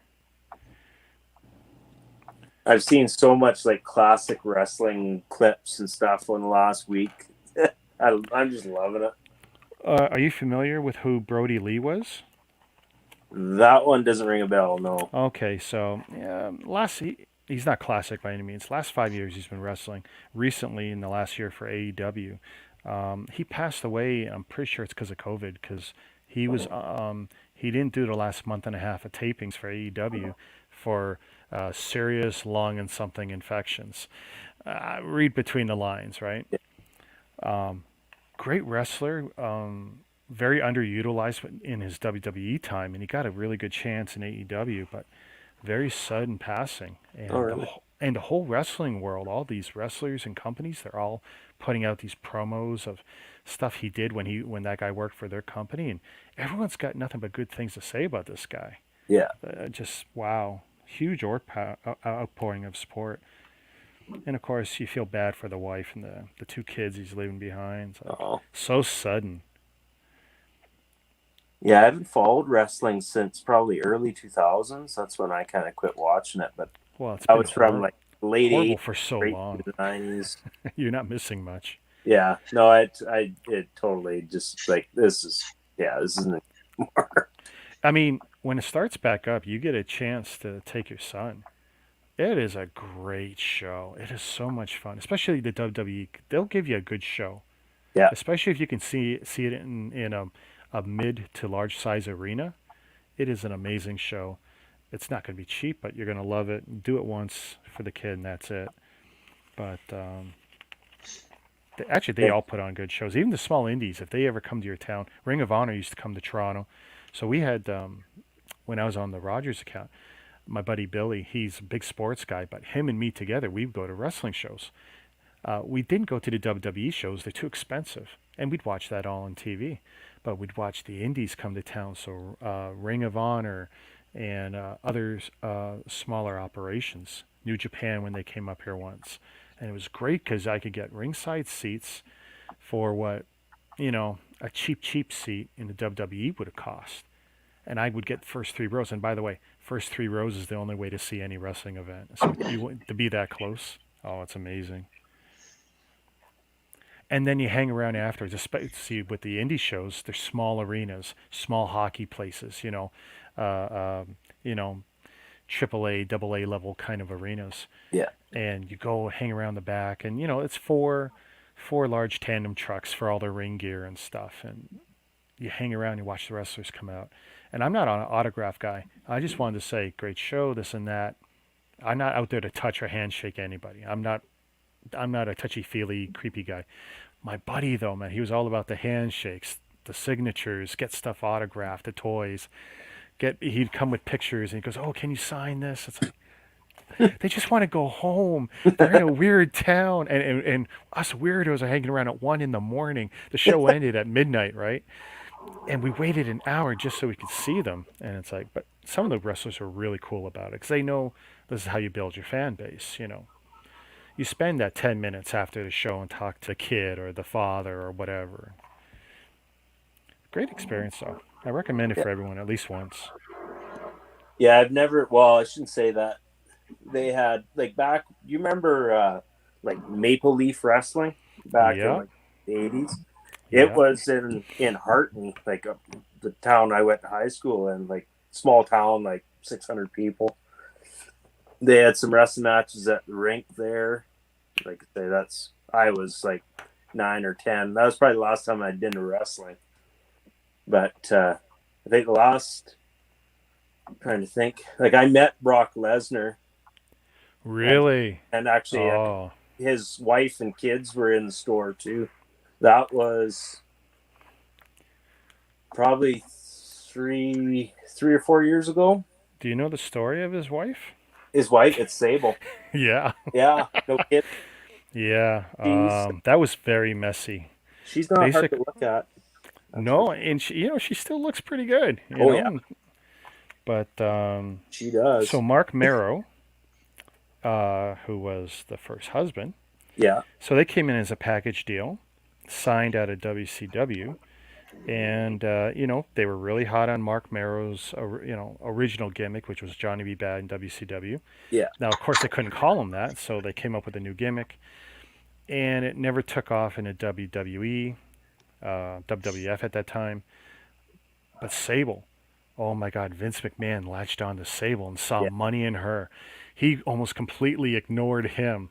yeah. So it was when we Oh, saw the blew gimmick on up. TV where Marrow, when we saw Marrow being ignored on TV, that was pretty much a shoot. He was being pushed to the side Oh yeah, because they were pushing her, and she made mega bucks. yeah. And eventually, that caused a lot of their issues. And yeah, and hey, Brock Lesnar picked up the pieces. Good on him. Lucky Well, him. Lesnar, he's got family at Cola, which is probably an hour and a half drive from us. They Well, farm, so he actually started. he owns land up there. Yeah, he owns a lot of land up there. Yeah, so like he all of a sudden, bang, he was buying some combines and equipment and stuff like that. But he stopped into the Brandon store. They said it's probably 3-4 years ago now, the last time he was in, but he was buying toys and stuff. But yeah, Sable, she was in there. Hard not to stare anyway. Yeah. And he's just huge. There's no way to describe it. Such a beefy guy. Bryce, he's And a it, big, w- and it was he had- something he when had he to when he turn. got when he had to quit the business for a while because of the gut problem he had. He was eating so much meat. What did he get? Diverculitis or something? I'm missing a whole section of that word, by the way. Yeah, But it destroyed his guts. He had a whole section of his intestines cut out to save his yeah. life. Well, I remember that all happened when he was in Canada. He was bad mouthing our healthcare system and stuff like that. Yeah. Because he was in Brandon Hospital there when that was happening. Oh, okay. Yeah. So yeah, he was bad mouthing the province and stuff, which wasn't so cool. But yeah, I remember when he come into the branch, he actually had to turn sideways when he comes through the door. He was that fucking wide. Wow. Like, it's unreal. Well, I followed his collegiate days as a wrestler, and even then, he wasn't the big beefy monster, but he had incredible natural size. You can think whatever you want of pro wrestling and big bodybuilders or whatever.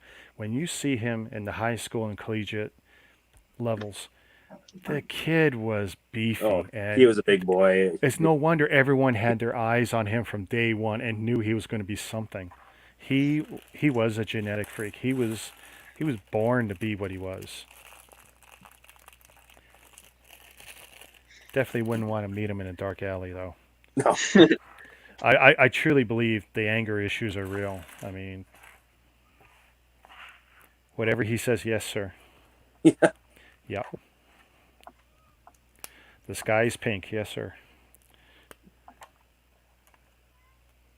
Yeah, I remember he was buying a couple big toys for his kids, and he was asking, "Is like he had picked a great big 4-wheel drive tractor.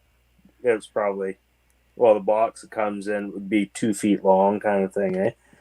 And he had a couple implements, and he's like, "Well, I'll buy it all, but will it hook up?" And I'm like, "Well, it should, but we're not too sure." So we were like, "Well, we'll open it up. We'll check." So instead of waiting for us to like nicely slice the box open, take it out, he just grabs it, rips the box apart. Thank God. It didn't fit. He didn't buy it. So he kind of pieced the box together and taped it up. Gave a really good deal to somebody next time they were in the "Hey, we got a deal for you." Oh my goodness. Yeah, it just freaking rips it to pieces. Like, whoa, slow down. I mean, but what do you do? It's Brock Lesnar. Oh, exactly. Well, I see a buddy of mine. He was working at the parts counter that day, and I'm watching. I'm sitting at my desk and I'm watching it all kind of unfold. And he's standing there with Brock and Sable's standing next to him. And no word of a lie, he's standing there and I'm watching. And you catch him and he's just kind of went off in La La Land. He's staring, eh? Take care, Mama. Have a good night. He's staring at Sable. And then all of a sudden you catch him and you see he looks at Brock and Brock's looking at him. Oh man, So I'm at my desk and I'm just I would not giggling. want to get caught looking at that man's wife. Oh, you're a No. dead man. Yeah. Yeah. Nope. And that was is okay. Yeah. I mean, we all agree she looked great. I mean, upon close inspection, even in her heydays, like whatever, she had what I called long distance good looks, and that's what you want in wrestling, because she's in the ring or on the ramp or on the stage, and you're 200 feet away, but you don't need glasses to see what she looks like. Yeah. Long distance good looks. You may not want to see it within 5 feet. Looks awesome on stage. She was Yeah. a superstar. She was. Even if she didn't think so at the beginning. She had to be convinced of that. She was a lot shy, a lot more shy than you would think. Yeah. She was pushed into the limelight. But that's what Vince McMahon does. He's a TV star maker. He turns people into movie stars and TV stars. And you think of what you want about him, but then you watch some of these programs and wrestlers start talking about him, and they actually like what you see on screen is necessarily what's happening. Like, and a lot of them boast like he's actually a good guy to work for. Okay. Super good guy. Apparently, you would get the other. Vince, you're saying? Yeah, Okay. yeah, Well, a lot of people seem to say Vince is low. He doesn't promise a lot of stuff. He's about he gives you an opportunity. yeah, He'll give you an opportunity, and it's up to you. You run with it, and yeah, and we saw in the heyday, like with the DX and stuff. Those guys took their chance. They saw an opportunity. Like, we're on live TV with little to no scripting. yeah, They've told us to do and say certain things, but we're out here. They can't stop us. We're live. yeah, And if it works, we're going to be superstars. And if it doesn't, maybe he lets us go, maybe not. But there was lots of other places to go at the time. yeah. And the smart guys took their chance. And Shawn Michaels, DX, all that. You can't knock them for where they went in life, because they were very successful. Oh yeah, Well, and Even that if they, Triple H, he married into the family too. well, that's the best revenge, dude. Yeah, Because with the whole thing with Kevin Nash and Razor Ramon leaving, yeah, and the last show in New York, they all hugged each other. But supposedly they had permission from Vince to do it. So they got in the ring afterwards, after whoever had the last match was probably Razor, and they all came back, and because it was the last time they were all going to be in the same building together, all in New York. yeah, So the four guys had hugged each other, and they called it the curtain call. And well, Nash and Hall are leaving in less than 30 days. You can't nail them. You can't punish them. Shawn was the world champ, and they weren't taking a belt off him, so you can't punish him. So they punished Triple H for the next 12 months. They jobbed him out to everybody. yeah, Everybody beat him. Well, what's the best revenge? You marry the boss's daughter and you yeah, become the executive of the company. yeah. God bless him. And in his own right, he was a great superstar. I think Triple H was great. Oh yeah, he's a good athlete, definitely. Oh, yeah. And it's funny that WCW never saw that in him. He had basically what was a very similar character to what he played originally before he became the Game in WCW, as terrorizing. he was basically this British blue blood type of prick. Yeah. But very skilled in the ring, very snobbish. Kind of French. Because what's his real name? Rene Levesque. Yeah, he was Hunter Hearst Helmsley. Yeah, that was his wrestling thing, but I think his real name was Rene Levesque. Yeah, that I couldn't tell you. Yeah, it could be. When he first come in like that, his Hunter Hearst Helmsley gimmick. He reminded me of. Now I forget his name. He was another British guy. Regal? Yeah, Steven Regal. Steven Regal. That's what he yeah. reminded me of. That same attitude. See, Regal was a funny guy. Very skilled. Everyone loved working with him. There's so many great stories about him. In the WWE, he got a great push towards the end of his actual wrestling career. He's a commissioner or whatever for NXT now, but at the end of his actual wrestling days, they were pushing him, and they had designs to make him a transitional champ. They were going to put the belt on him, but he had a few problems with the drink and the alcohol and whatever. But it's just funny how they had boosted him up. They put him on TV. They had him do a lot of talk, and then they just, because of his own actions, they just dropped it and kind of went in a different direction. But he just never got that real final run at the end. But they had big plans for him. He was in a lot of that. He was working with young wrestlers, bringing them up because it was him and Dusty Rhodes was another one. Yeah, they were like, I think that's kind of, and then after that, that's when he left WWE. But he's pretty much, as long as he doesn't screw up, he's in the company now for life. He's really a big part of the backbone of NXT right now. And I've always liked his gimmick. And the guy would do everything. He did the Kiss My Ass Club. He did that. He kissed Vince's bare butt. I'm sure it wasn't real piss, but he Stone Cold Steve Austin back in his heyday, when Regal was a commissioner on Raw.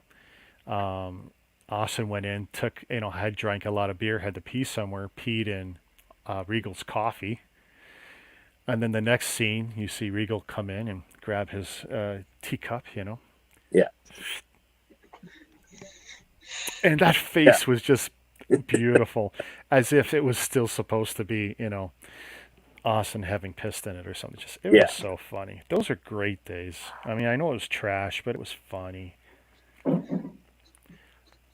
And they try and rebuild and relive those moments with new guys, and it's just not the same. No, they're thinking of going back to a non-PG era on the WWE product, and that's risky because they're so used to being PG and family friendly. But see, family friendly worked when you were touring the towns and you wanted people to show up with their 2.5 kids in tow, right? Yeah. You're not touring. People aren't coming to the arena, so they're not paying for a seat. Yeah. If they're not paying for seats, why are you worried about being family friendly? You're not selling as many toys as you used to. Don't get me wrong. Their merchandise is selling more than it ever has, but it's shirts and other stuff. But it's like now they're starting to think, well, ratings are a quarter of what they were 15 years ago. Yeah. And they're desperately looking for an out, something that's going to get people watching again. Yeah, I don't know what it would take for people to really get back in it. The old fans are gone. Yeah. I listen to Jim Cornette all the time. They're gone. The best you could do is try and entertain today's people. Try and give them stories and give them hooks, and don't give them the end too soon and too fast. Yeah. And that's a big problem with the WWE, and actually AEW's got the same thing. They race through ideas. I mean, when I grew up on wrestling, Hulk Hogan, Roddy Piper, Paul Orndorff, Big John Studd, Andre the Giant. Yeah. It was a 1-year plan to WrestleMania. A 1-year plan or half-year plan to SummerSlam and all these other big events. Yeah. And You know, they had Saturday Night Live and other programs and stuff with Savage, 3 month, 4 months, where they were touring and they had this long drawn out story. They do a story in 2 weeks and then they pay it off on the pay per view, which isn't a pay per view anymore because it's all on their streaming service. Yeah. So no one pays for it anymore because they're only paying $10 a month, period, if they're paying at all. If. Where they used to pay $60 for an event. Yeah. Whatever it was. But no, it's hard. I watch more news about wrestling than I do wrestling. I watch Wrestle Talk and a few other things because at least it keeps me around the stuff I used to love. Yeah. And if they tell me that there's something good, I'll go back and I'll watch it because I do record whatever's on cable. So I got the 2 or 3 key shows, and I can go back and watch that segment or that ending or whatever. Or I'll go on YouTube and just catch the good moments. Yeah. Well, that Stone Cold's what does he call it? Broken Skull Sessions or whatever? Yeah. That's really good. I usually catch some of the clips on YouTube every now and then. He'll be like I saw one where he interviewed Undertaker and he did Jake the Snake. He did him one. A few of them and really good stories. Yeah, I listen to a bunch of podcasts in the car because my hearing is so bad I don't enjoy music. So I listen to Bruce Pritchard, who was what was his gimmick with he had the lobster face paint. Brother Love, remember Brother Love? Oh yeah. Okay, so that's Bruce Pritchard, who his brother was also a big shot in wrestling. But anyway, Bruce Pritchard, not only was he Brother Love, and not only was he the guy who brought in Undertaker, but he was also one of the writers and bookers for not just the WWF back in the old days, but Texas and a few other regions before the WWF. So been around forever. Great guy. And to listen to his old war stories of wrestling, amazing. I listen to Eric Bischoff's podcast. That's another great one. Jim Ross has one. I don't listen to it too much anymore because I like some of the crustier guys better. Yeah. Because they have better stories. You know, bad guys tell better stories. Trying to think who else I listen to. Those are the 3 main guys, but there's probably like a dozen of them on my cell phone. It updates once a week, and I grab whatever is their most recent. Oh, and of course Jim Cornette, because that guy's hilarious, and he rips in all the current product, especially the Young Bucks and other young wrestlers. He just completely destroys these guys because he hates current young wrestling. He hates all the flippity-floppity stuff. There's no stories, and everyone gets hurt these days. Yeah. Whereas in the old days, they could go forever. And yeah, you had storylines, Hogan's ribs, like, oh, his ribs were never hurt most of the time. It was the story, it's the gimmick. Yeah. That's how guys had 40-year careers. And these days they have 10-year careers if they're lucky. If they're lucky. Because of injuries. And Cornette's the first one to say, oh, you guys don't know what you're doing. But then everyone says, well, Cornette, you're out of touch, you're old. Well, people aren't wrong. He is old and out of touch. But he's not wrong either. No. Because the flippity-floppity stuff doesn't tell a good story. It's great action.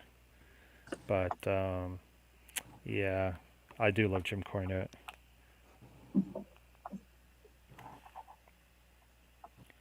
Red at the top. Okay. T-Mog probably doesn't know half of who we're talking about. Yeah. I've been shaking my head pretending I know what you guys know. I have no idea. Who's Jim Cornette? Jim Cornette has not been relevant in like 10 years. And his last major stint, let's say 14 months ago, he helped the guy from Smashing Pumpkins, the bald guy, the lead. He has a wrestling company called he bought the NWA basically. And Jim Cornette helped restart that company with him. And just as it was getting hot, 8 weeks into YouTube, they had a specific YouTube wrestling show. Great show, because it had the look of the old NWA show from the 1970s and 1980s. Literally, right down the colors of the stage, everything. Studio wrestling with 200 people on one side of the ring, and that's it. Yeah. But it was nostalgia. It was great. He was doing commentary as if it was 1978. Well, guess what? In 1978, you could get away with saying certain things about certain people colors, creeds, whatever. He made a comment. I won't repeat it. Um, Basically about a white guy running through Africa with a certain amount of food, and they had a 1 week lead time on editing, so it wasn't a live show. Okay, they put it on YouTube. I'm watching it on the premiere of it, and I'll go, "Oh, this is great," and I pause it, and I come back hours later, and I restart it. I go, "Where's that segment?" They had taken it down, re-edited it, put it back up because in the 2 or 3 hours or whatever since I was first watching it that day, there was a huge outcry from all the Karens in the world who complained about his. It's like you hired Jim Cornette. You knew exactly what you were getting because this is his kind of thought processes and commentary and Yeah. and comedy. This is what he does, and um, they gave him an opportunity to walk away with pay, and he did. And he basically said, "I'm totally done with wrestling. I've hated it the last 10 years, and you brought me back to do this." And I said I wouldn't come back, and I did. And then you fired me for being me.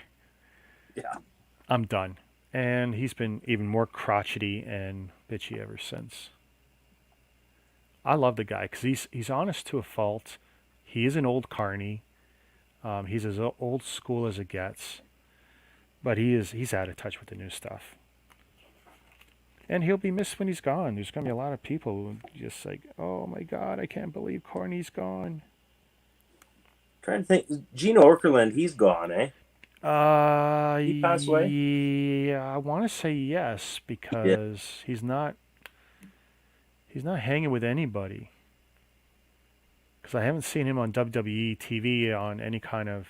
He had a special deal for a while, Legends gimmick, right? Once they induct him into the Hall of Fame, he Yeah. gets a Legends contract. You Mean Gene, Jacob? Pardon? Sorry? You remember Mean Gene? You ever heard of him? Mean Gene No. Okerlund, Mean Gene Okerlund? the greatest interviewer in pro wrestling. Yeah. That was the gimmick anyway. Yeah. But he was a great guy. 80s and 90s, I guess. Yeah, I can't remember if he actually wrestled. Because a lot of guys like Bobby Heenan, see, they were wrestlers. Yeah. Bobby Heenan did it all. He was a wrestler long before he was a manager or a commentator. I hated watching Bobby Heenan deteriorate. He had cancer of the throat or whatever. Yeah. And watching him deteriorate and his face and him not being able to talk the last few years, oh, it was horrible. T-Mog's broken up about it. What? I Sorry. said you're broken up about it. About what? Sorry. Bobby Heenan not being able to talk anymore before. It's all good. And I'm pretty sure he passed, but no, Bobby Heenan, the Weasel, the guy was great. I always liked I like Jimmy Hart, the mouth of the South. Oh yeah, Jimmy Hart was a legit music guy, eh? He had a group in the 60s or 70s. Like, he's old. He's ancient as dirt. Yeah. And he had one or two top hits and stuff. So he was the real deal. And he wrote a lot of music for wrestlers and wrestling companies. So, yeah, he was legit. He had 2 or 3 different companies in his life. He co-owned Memphis Wrestling for a while. He was one of the startup founders for XPW Wrestling in 2001. I mean, the guy lived and breathed wrestling for some reason. Yeah. He just loved it.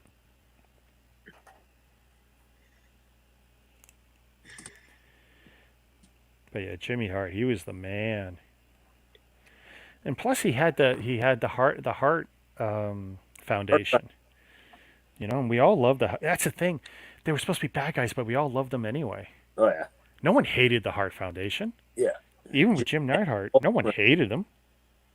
Right. It was Jim the Anvil, Rich Bulldog, Owen Hart, Bret Hart. Yeah.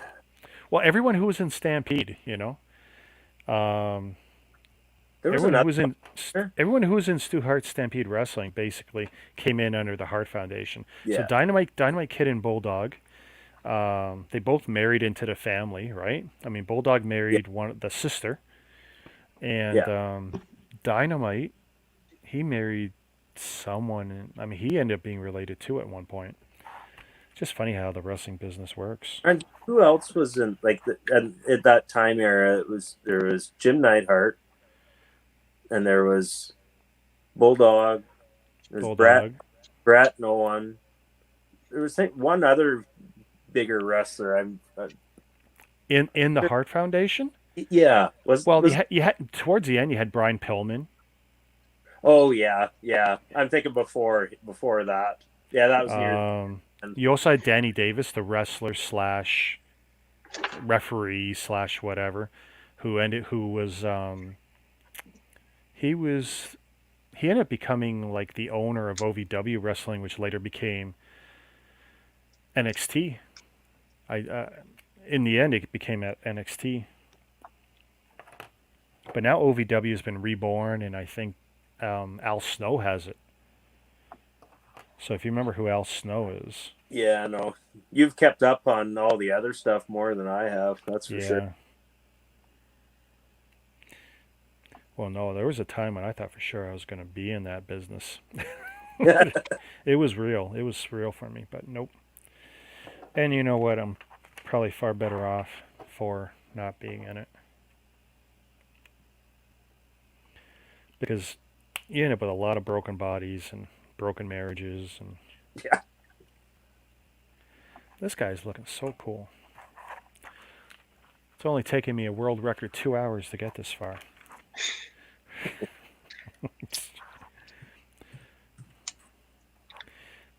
I see these guys and they post their speed builds. If they're legitimate speed builds, they weren't streaming it. They did it off screen because there's just no way. Oh, yeah. Mm-hmm. My speed builds are just time lapses of my long ass stuff. That's what my speed builds are. Sped up to 1 minute. Whatever the length is, sped up to 1 minute. Yeah. Oh, come on. Well, I'm going to pull the pin, you guys. I can't stay up till 2 a.m. like you. Oh, you got work tomorrow? No. Oh. But I'm getting old. I need my sleep. I got nothing going on, so I'm sad. I can be up. I'm kind of looking forward to going back to work on Monday, that's for sure. Really? Oh, my goodness. Oh, it's been a long, I've been off since Christmas Eve, so. Okay. Yeah, it's time. This has been the weirdest Christmas between not seeing so I saw my mom today, from 6 feet away. She dropped off a blanket for me. That's my Christmas with my mom. Yeah. 5.5 minutes. So sad. But yeah, because of the holidays falling where they did, to me it's like, okay, so I just worked my regular work week and now I'm off on the weekends like I normally am, Friday, Saturday, Sunday. Yeah. I'm going to work Monday again. It's like, this is not going to feel like anything. And then 13, 20, and 27, I'm off. That's going to be so weird, middle of the week. Yeah. Now, if I wasn't feeling well, that's one thing. But it's like, so now I've got this booked off, and it's like, okay, that's weird. I'm going to work for 2 days, take 1 day off, work for 1 day, have 3 days off on the weekend, wash, rinse, repeat all month. Yeah. It's going to be a weird January. Yeah. Yeah, I saw my parents on the 23rd. They dropped off some envelopes and stuff for the kids. They didn't bother with gifts. It was too hard this year for them to. The same thing for the in-laws. They just did money and stuff for the kids. It was just easier. Yeah, they're not up on doing online purchasing and stuff like that. No, and we didn't want to do it either. It's just it's so impersonal. Not that money is great either, but it's like it's so impersonal to do online shopping and you know what? We got screwed out of a year, and that's what I'm looking at, and I'm just hoping it's better next time. Yeah. Well, I miss being able to just for me, the only store in town that's reasonably close to go to the Walmart. I used to go there on I'd take a late lunch break at 1, 2 o'clock, and I'd sometimes just drive down there. It was only a less than a 5-minute drive, and I'd go wander around Walmart, and you never know what you'd find. Sometimes I would find stuff. Yeah. Sometimes I wouldn't, whatever. But it just got out of the branch and go for a walk. But this year, yeah, I don't think. I bet you I counted on my hand maybe five times that I've been in Walmart all year. Yeah, I've done a good job of being a hermit this year. definitely. I mean, other than like the trip to Paris, Ontario to see Brad, you know, I gave, what set was it? Oh, it was probably a Bespin, you know, and then he had a show on another, early September. I went to that show, but it's like there was no reason to travel. I went nowhere this year. Yeah. It's incredible. Well, that trip, that was, you went and saw the two Brads, right? Let's see. Not So that was that Nuss. Not, how do you pronounce the last Nussbaum? okay. So on one trip, the the one trip to Brad, the Lego guy, that was an interesting trip. So it was I hit him, and then that day on the way back, I hit another guy, and then I hit John Hudson to get some. Oh, Oh, actually, yeah, yes. that Oh, was a good. those. That was the best deal ever. Turning the money from the best spin into these. Yeah. Oh, that was great, and it was a great road trip too. And I had my family out because we hadn't gone anywhere, and it was beautiful. And I wanted them to see what Paris, Ontario looked like. So that was a great trip. But the one you're talking about, that was the Brad and Brad sale day, Yeah. where they shared the property, and that was great too. Everyone who went to it loved it, and I mean, no one had issues, and there wasn't a whole big mask thing because, of course, there hadn't been like I think there was one whole case in that area of the province since day one, Oh, really? something like that, or they had no cases. I can't remember what Brad had told me, which is why seeing his area shut down like mine now feels like a crime Yeah. because they still have virtually no cases. Well, you know what? Manitoba had virtually nothing till like end of July, beginning of August. Like virtually nothing, and then just like, and actually, it started in Brandon, like our town. It blew up.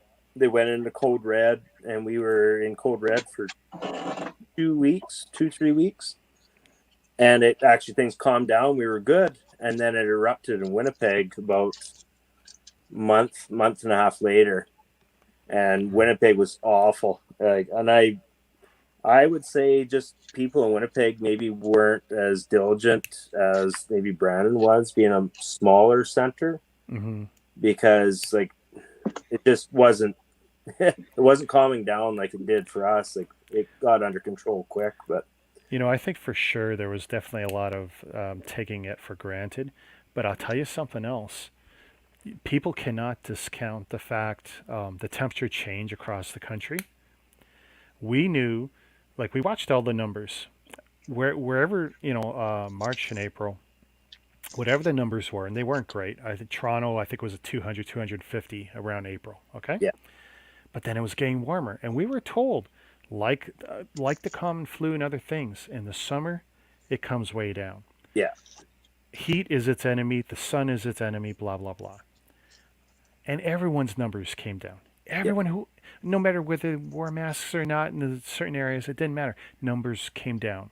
yeah, And a lot of people took credit. Oh, it was the things we did and this and that. yeah. I'm not going to say it wasn't, but just as it got colder, and this is something you can look at these metrics, and as the temperature got colder, the numbers all went up Oh yeah, everywhere. yeah, In areas where there was either no COVID or whatever, or that we knew about. And now I'm going to say that we knew about. Because, of course, most of our testing is about testing people who think they've been exposed or are clearly sick. yeah. We're not testing everyone, and we can't afford to test everyone. No. We're not equipped for it. And it takes long enough to get results as it is now. Let alone if imagine if like Well, they remember me? I lost a week of my life. yeah. I lost 5 days. I mean, Well, technically. and I know, like, my wife works in healthcare. One of the people in their office got tested, and it was close to like 8 or 9 days. And like, Oh they're my supposed God. to get it's supposed to kind of be at the top of the list when you're in healthcare. Like they mark it, like Yeah. it should go direct to lab. And that's jumps to the top of the list. 8 days, and then she had to wait one extra day because she had to wait for the go ahead from what do you call it? Shoot, lost my train of thought. she got tested and she had to wait for a go ahead from. Go ahead from like, what do you call it? Not health services. So not the Ministry of Health. No, it was something. Crap. I'll think of it. Anyway, she had to wait an extra day anyway for them to give her the go ahead. She has test results back, but it had. Oh, that was like me with HR, right? Yeah. So, it was a Monday when my wife had texted me and we talked and I went back into work. I'd already worked 4 hours. I talked to my boss. I said, I got to go. My wife and daughter are getting tested, blah, blah, blah. My boss said, go get out of here. I cleaned my machine, my equipment, got out of there, got tested 3 hours later. So, that was like 3 p.m. on a Monday. I didn't get my results to Saturday morning. Yeah, Saturday morning, like 9 a.m. or something. And I'm checking it 2-3 times a day I should say my wife was. I didn't look once. I was too depressed sitting on the couch. Yeah. Losing money. But that was something. And then it's like, okay, but I still can't go to work until HR approves it. Well, I don't know what the HR situation is on the weekend in my company. I work Monday to Thursday. Yeah. So I'm desperately trying to call every boss I know and this and that, text, email everyone. Finally got through the HR and they said, oh, yeah, Rick, you're great. Okay, great. How's the wife and kid? They're good too? Great. You're good to go to work Monday. That's what I wanted. Because I didn't want to walk in Monday and have the Gestapo, haul me out. No, you can't work here. Yeah. Because we don't know you're clean yet.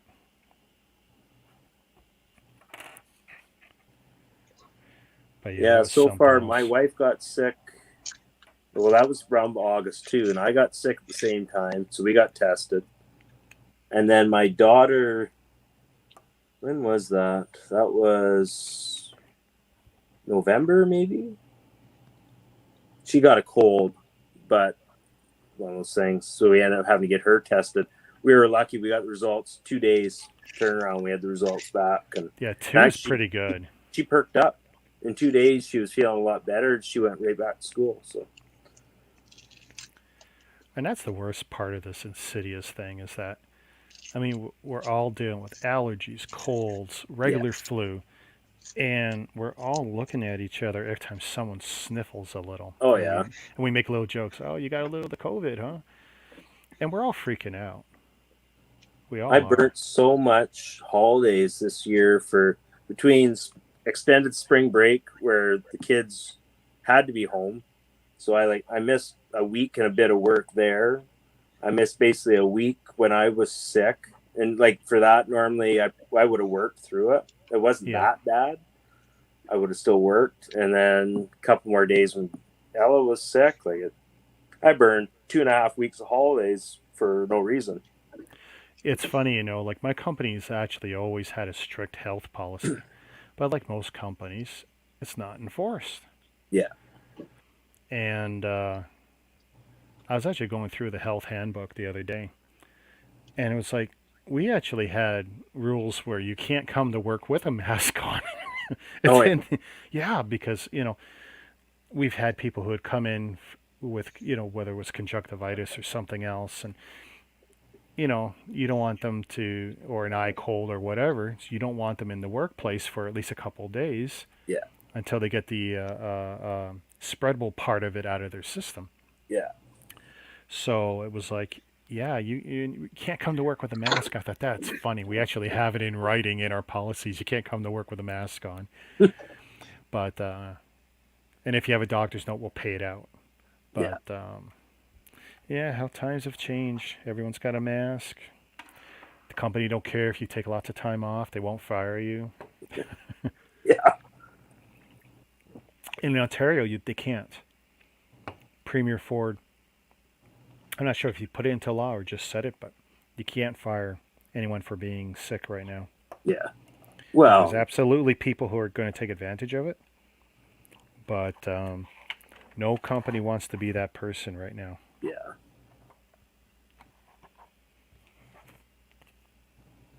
And with we have a progressive PC government in Ontario, so they're all about working. So I know they take a lot of flack, and everyone goes, well, why do you still have the schools open, this and that? Well, the reason is you keep the schools open so the parents can go to work. Well, that's I know me personally, I would be in a tough position if my kids couldn't go to school. I don't know. I know a lot of people gave, me and my wife crap like, why would you want your daughter to go to high school when she could do it at home? Well, because the homeschooling is garbage Oh online. yeah, exactly. And I want her to have the high school experiences, even if it's a little messed up, and it's sad because it's like the way things are going, there won't be those school dances before she's finished high school, stuff like that. Yeah. Because she hasn't had a sock hop or anything. And I feel bad. Those are experiences that she's probably not going to get because of this insidious thing we're dealing with. Yeah. I'm glad my kids are young enough that maybe, like, as it is right now, I think they're good. It's grades 7 and 8. I think they have to homeschool, but so Nathan's in grade 5. So we're hopefully by the time he hits grade 7, this is a thing of the past anyway. But Yeah, we're hoping. hopefully, fingers crossed. But yeah, all the things that the young ones are not getting to experience that we took for granted.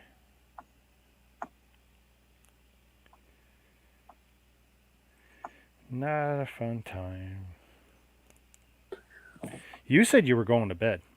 Yeah, no, I was gonna say, I'm out. We'll catch you guys later. All right, you All take right. it easy. Grab me on. Have a good Yeah. one. Peace.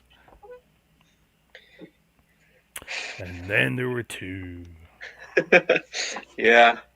Entire time you guys were talking about another language, I was just researching to see how many people in Calgary were putting up their vintage car for sale, and I was quite surprised that there was only one person. He put it up for like $35. Which is not crazy, but I Oh, mean, about that, I decided to pull up eBay, and the craziest price I've seen right now, 117.97 for just the item from Australia, and the shipping is $80.12. wow. It's that bad. I'm just like, really, really for something that's small, really. I tell you, I don't think you can blame COVID. I just think people are just being retarded. I don't know. Yeah.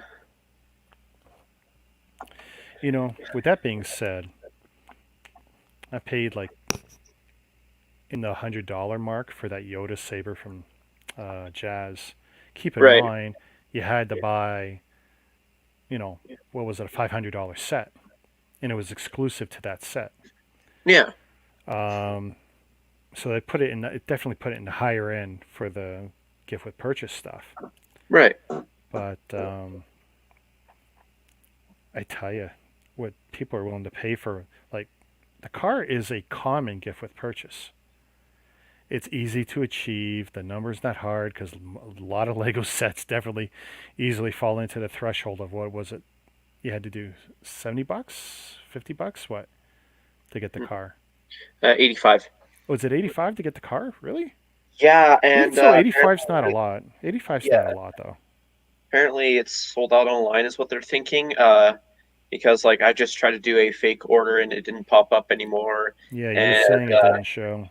I'm assuming it's sold out because I'm looking at the stock checker for the Calgary Lego store for a lot of the popular items. I probably should be looking at the non-popular items, but still, and they're saying out of stock, out of stock, out of stock, and I'm like, oh boy, they probably got like a bunch of shipments in. If that's the case, they're most likely sold out of the promo. Yeah. Which again But, makes me glad that I went. yeah, and I'm glad I got my order. Yeah. At least committed last night. We'll see if they try and screw anything. I haven't seen an update yet.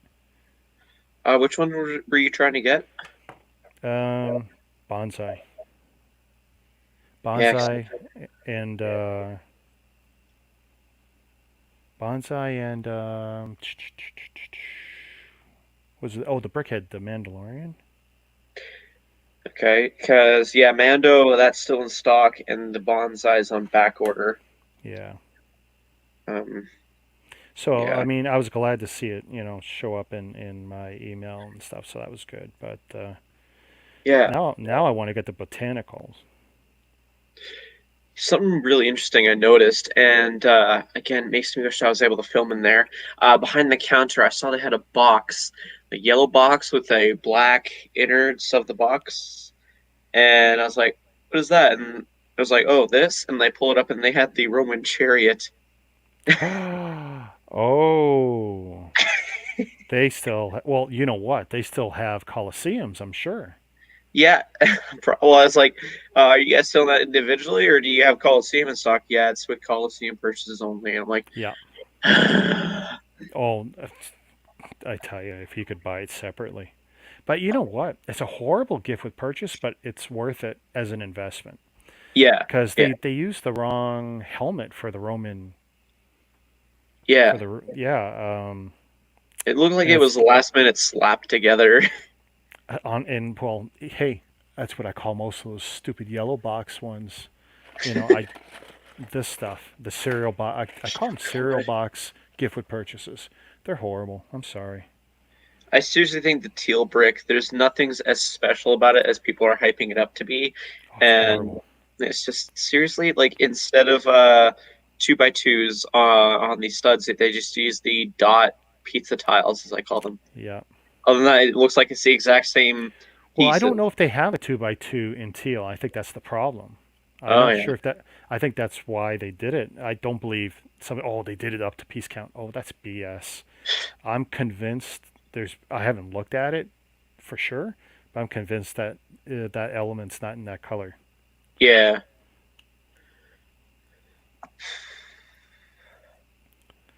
But it looks like ass with all those tiny little dots pieces on it. Like Yeah. no.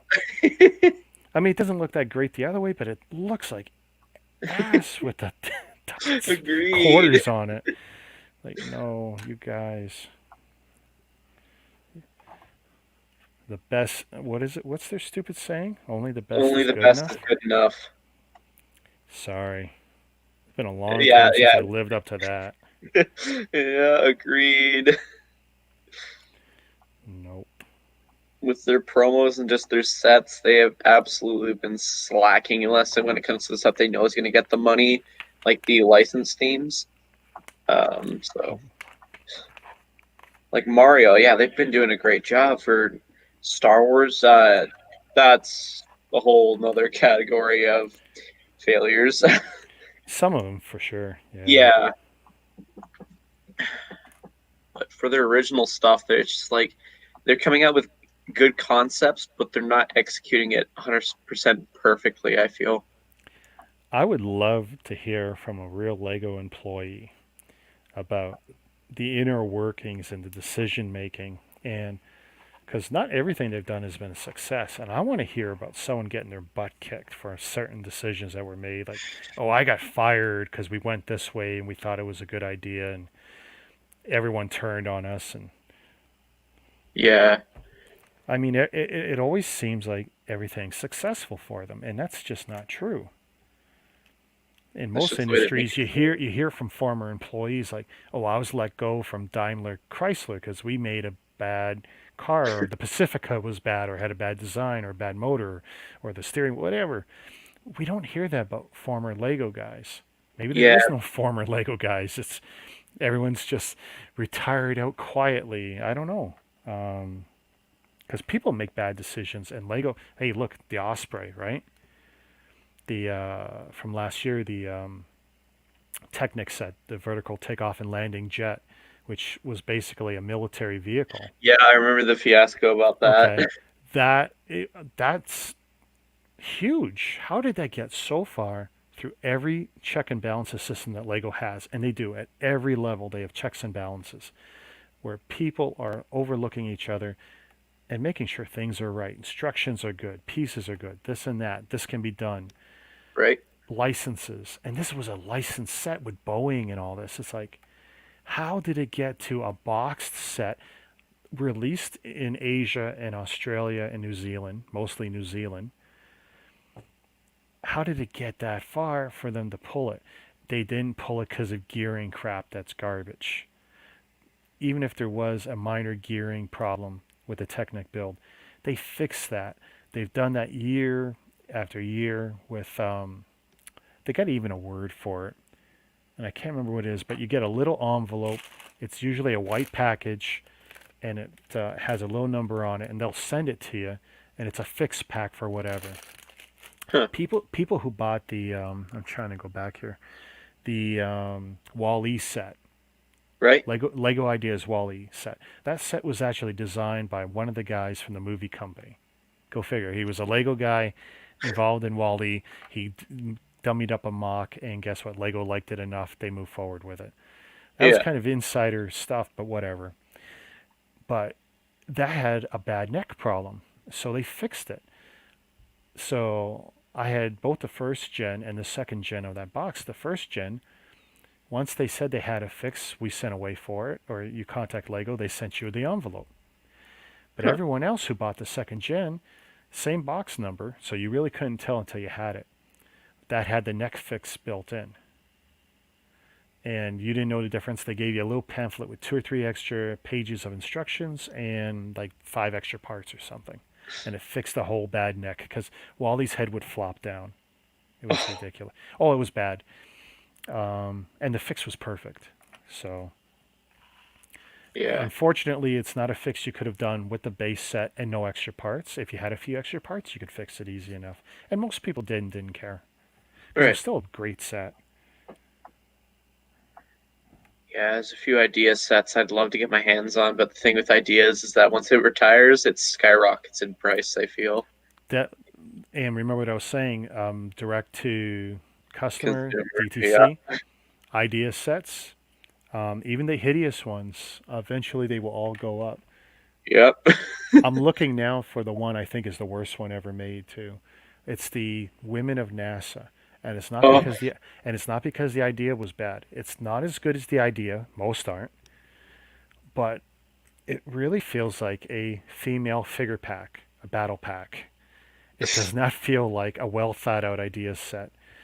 I think yeah. any of the builds could have been bigger, and more story element about the women involved. Maybe even Hmm. more women, whatever. Although I think that would have diluted it a bit.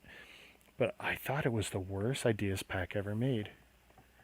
And now I don't have a clue where it is. And it's small, and that's what makes it hard to find. It's the same box size as Tron Legacy because I remember always complaining the Tron Legacy has less pieces than that set, and it's being charged more than the Women of NASA.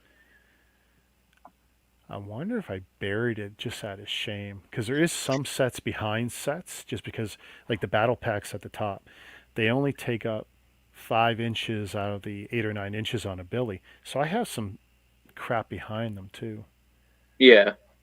I don't know. Oh, okay, I see Tron. You said it's the same size as Tron, eh? Yeah. And I'm It's a trying to blue remember if packaging. it's blue on the side. Okay, it's not that one because that's too big. If you want, I can pull up the set number. It isn't worth me looking for it. It's still a hideous set. It is so bad. And I refused to buy it for the longest time. Oh, yeah. Um, I was and the same way with Tron, but then I I don't was like, rem- I really want a promo. I like the Tron set. Um, I just wish they'd given us one more figure and one more bike, Yeah. or I mean, even like, a classic bike to go with the legacies. oh, yeah, that But would have been nice too. I mean, like, I think the main reason I got it is because I was subscribed to the YouTube channel that came up with it, and I don't know what happened to that channel, but oh, they just that UK Rose Lego. UK. Yeah, yeah, that's Yeah, right. I forgot about that. they just stopped posting, and I've been like, I used to love because they were always on top with the Lego news and such. Well, yes, they were on top of the Lego news. They were also on top with posting the leaks, weren't they? I, mm, I think they got pinched like I did because Lego came after me for okay, so in 20 I'm trying to think back. So 2016, 2017 and a little into 2018, I was getting all the Euro leaks as fast as I could and I'd post them. So in Canada, I'm posting them at 1 in the morning, so you're waking up to seeing some of this stuff, and it was awesome. But and I kind of liked that notoriety that was coming with it until I finally got some notices from Facebook, eh, eh. And I didn't want to lose what I was building, and I definitely didn't want a chance for that coming after me on YouTube too, because I was only starting to Mhm. really get a little bit serious about YouTube at that time, and it's like, okay, I'm about to lose my Facebook. I don't want to also lose my YouTube. I'm just done with. Yeah, I'll get the news absolutely, but I'm not going to repost it, or at least not under my name. Right. See, that's how I got smarter. Don't do it under your name. Have no association with it. I don't mind posting it now, but you'll never know who it is. True. The smarter guys. There was someone else in the States who was great for that, and they had a great YouTube, and they're always posting those leaks.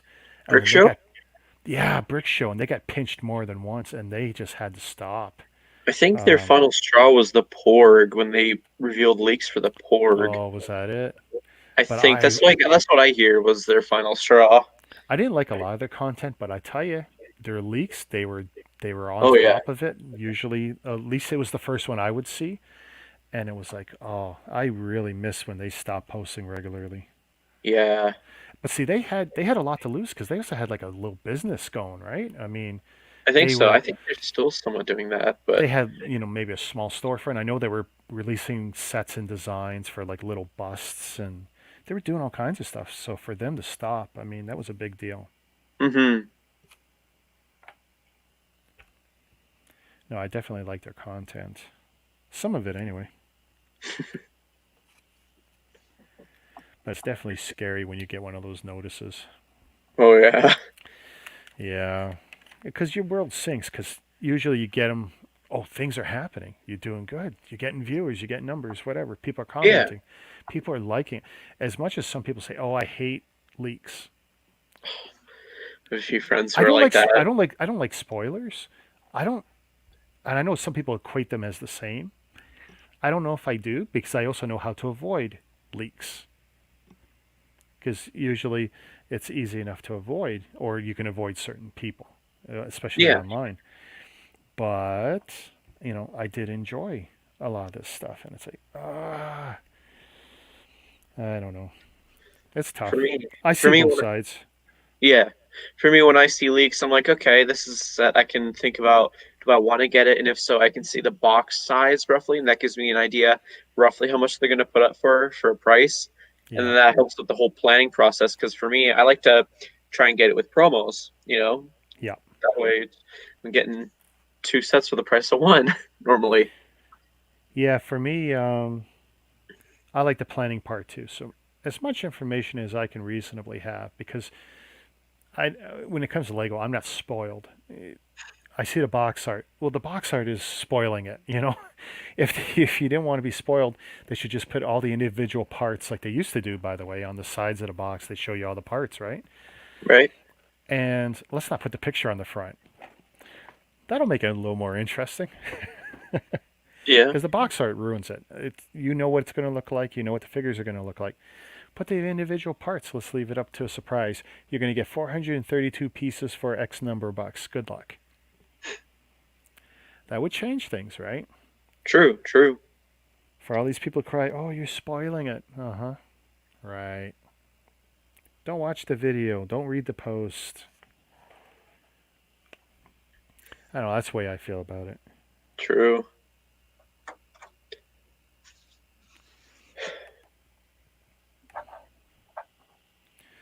Okay, this thing is just wicked looking. Get the same excuses as well when it comes to the Five Nights at Freddy's fan community. Oh, this image got leaked. Oh, these merch got leaked. Oh, blame the company. And I'm like, Are they still oh, making Five Nights at Freddy's merchandise?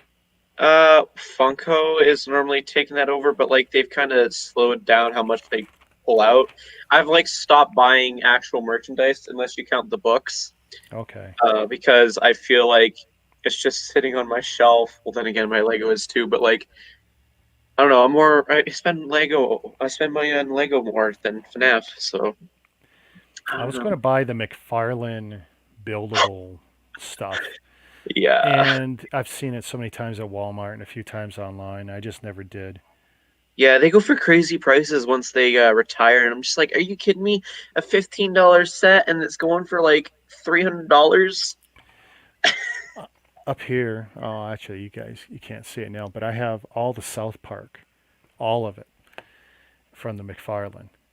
Yeah, And here's the thing: I did the Rick and Morty McFarlane. It was the saucers. You got the spaceship, which I thought that's the most iconic thing from Rick and Morty. You get Rick, you get Morty, you get the spaceship. What more do you want? And that was my first McFarlane build for a brick toy, and it yeah, wasn't a bad build or anything, but there was like two flaws in it, and one piece that was kind of wrong, and I worked around it, and it looks fine, but I know it's not perfect. But I end up buying all this South Park, and I know someday I'm going to open them. I'm going to do that whole wave, and I'm going to cry because there's going to be some part I can't fix or replace because it's all unique stuff. None of it goes together like Lego, but almost none of it looks like Lego. Textured yeah. bricks and weird panels and oh, and here's the worst part: stickers that go across multiple pieces, which is something Oh, Mega Blocks used to do back in the day. The 10-year-old Mega Block sets, you'd build them, and one label would go across four different bricks. So if you were taking it apart, you had a choice: ruin your label, or maybe you'd cut lines between the bricks, and try with a razor blade. You wouldn't use a knife, and try and do surgical cuts, and it still didn't work good. That's why my warthogs, they're 90% still put together. right. When I ziplock them, they're still mostly put together in a bin. Huh, So when I do get around to building the six newer ones, I don't have a lot of rebuilding to do on the other stuff. right. I think my only experience with having a sticker on multiple bricks was they had this. I had a friend who wanted me to order replacement parts, and so I was like, "Okay, just give me the model, and the instructions. I'll figure out what needs to be done." And it was official Lego, but the kit itself was made by a set designer. I think it was the Alberta Children's or Hospital. I think Okay. that's what the build was. I think. So a custom build Yeah, that was with supposedly custom by stickers. Yeah. supposedly by an official Lego person. I almost had an opportunity to get one for free, but didn't work out in the end. But yeah, like they had, I'm not sure what length it was. It was a one by something tile, and they wanted you to put two of those together and then slap the logo sticker on that because it was like Ooh. micro scale build. Um, I don't know. It was an interesting build, to be honest, but yeah, I don't know what I thought of it when it comes to it not being legit. There's the build of the. I don't know which one. It must be Reinhardt because I'm assuming the pink one is D.Va. But that's a wicked looking guy. Oh That wow. yeah, that doesn't look like those crappy Marvel. Was it the Spider-Man or Captain America? I Oh, mean, you want to know something that's even lower grade quality than those mechs? Uh, Thanos. Oh, that's another horrible one. I'm talking like just uh, the Nexonites that's showing up. No, it's not showing up. There we go. Oh, hang on. I'm going to make this full screen. Let's see. Oh, wow. It's much smaller, honestly, and it's where they He, got the idea for this molded piece right here. and you know what I'm looking at when you're holding it? I'm looking at like 10-year-old me or 8-year-old me trying to build a mech. That's what I see when you're holding that. Yeah. Uh, Wow. for me, the set is decently old. It's so old that the cheese slopes are starting to really crack. I don't know. That's gonna sound. Whoa. Wow. So So I you have got, to. and I can order. that's regular blue, or is that a bright blue? I think it's a bright blue. Yeah. Wow, because I hadn't heard of a huge color issue with any of the blue. Well, that's a lie. But actually, not with bright blue. But wow. Yeah, I just had this set on display. I haven't taken it apart, nothing, and just I have the same issue with some gold cheese slopes as well for my Temple of Light Mech. See, I expect anything that's marbleized, so like the pearlized gold and silver bits, Yeah, the pearlized gray. I expect that because when you see a mixture of colors, that's an unstable mix. true. If it's not pure, if it's not blended up to be, what's the word? Analog, not analog, amalogous. No, that doesn't sound right. But anyway, with certain consistency, it's not going to be solid. And when you see the swirls, it's not going to be solid, and it's going to be bright. I would expect that in a plastic that's like that. But when I see Yeah. what you got there with the blue, it's like, oh my goodness. You want to know another thing that really cheeses me off? I dread buying mechs for that reason.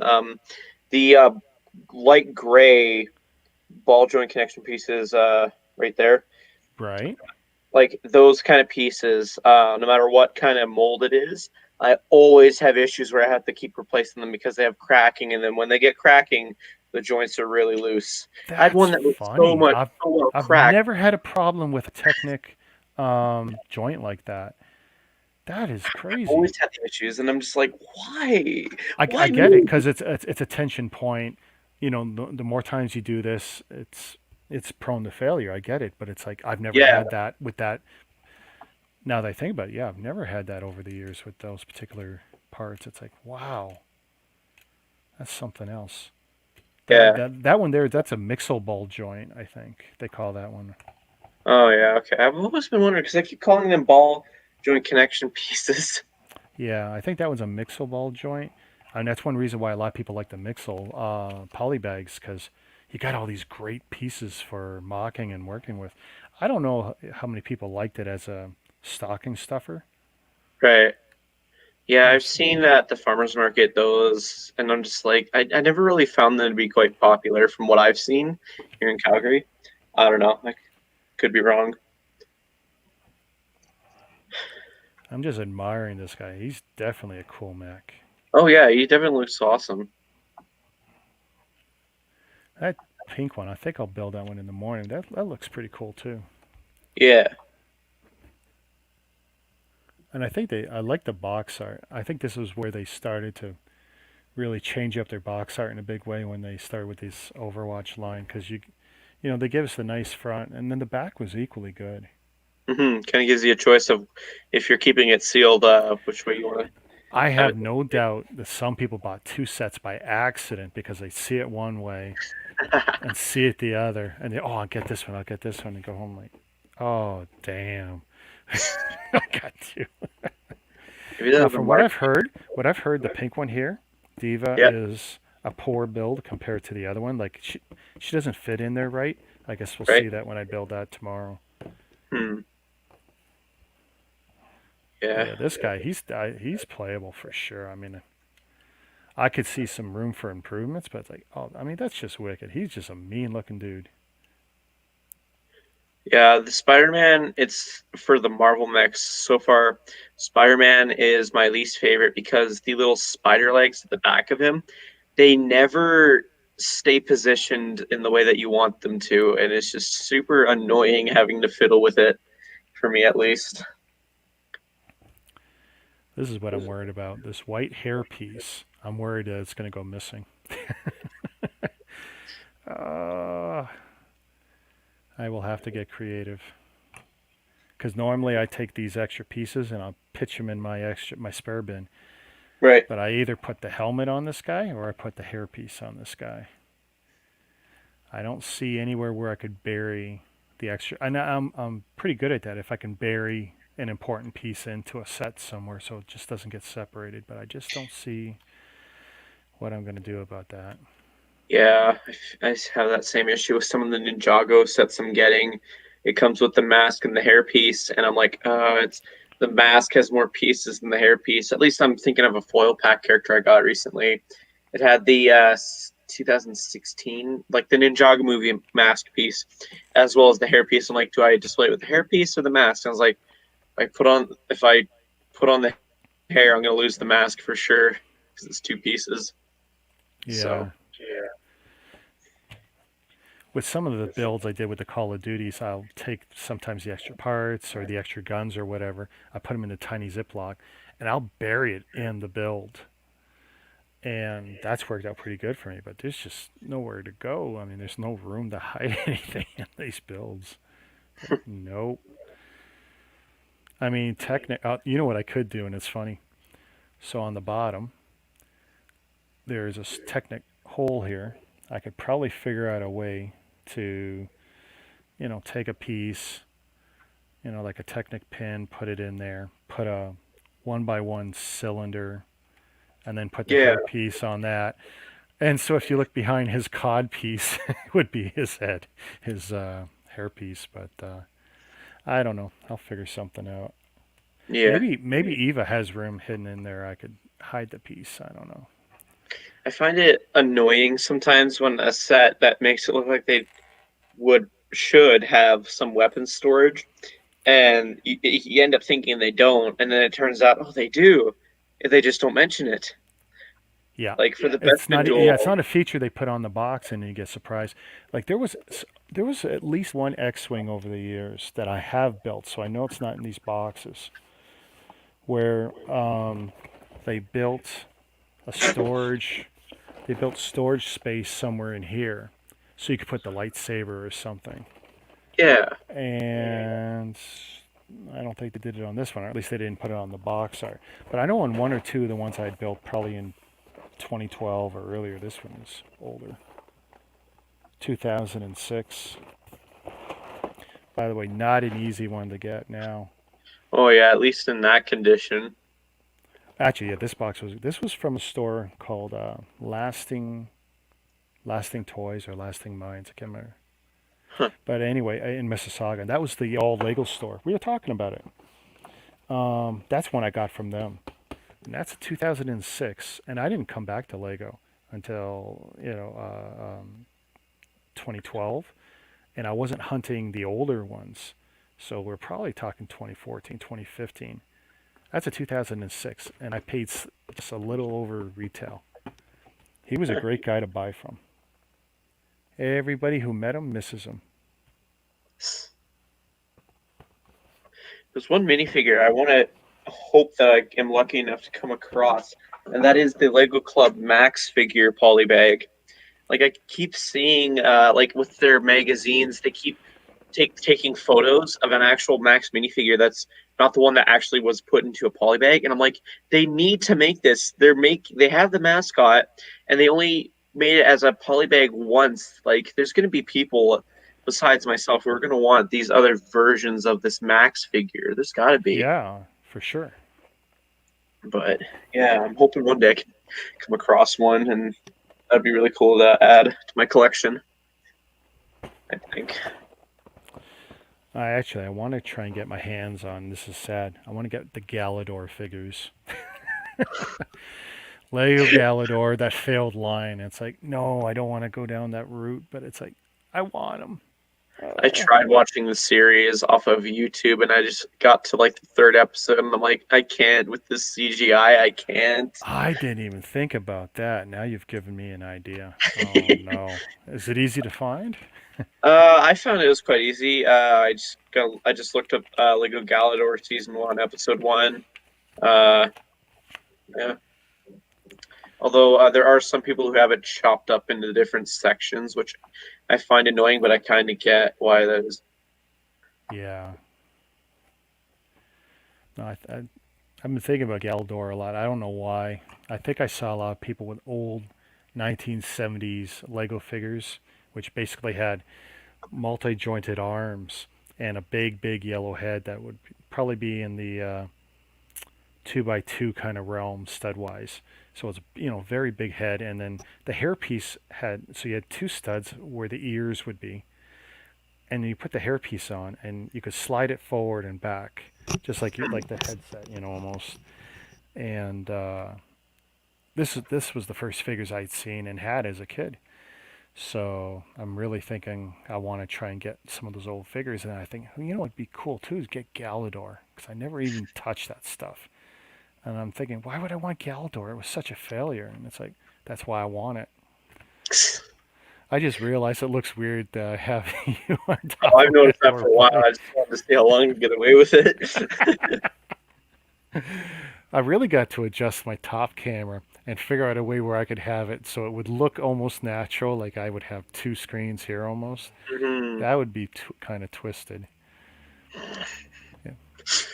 I never get the lighting right though. That's one thing I noticed. Like I got the exact same setup with the same 5 lights on me, and it's really hard to get the lighting the same all around. Woe is me. Well, If you're thanks for. looking for, oh, Go sorry, I ahead. just want to add, if you're No. looking for failing themes, while you still can, you can get the Lego Originals if you haven't already. You know, Oh, the wood block figure. Oh yeah, my that, god. that's a failed theme, I'd say.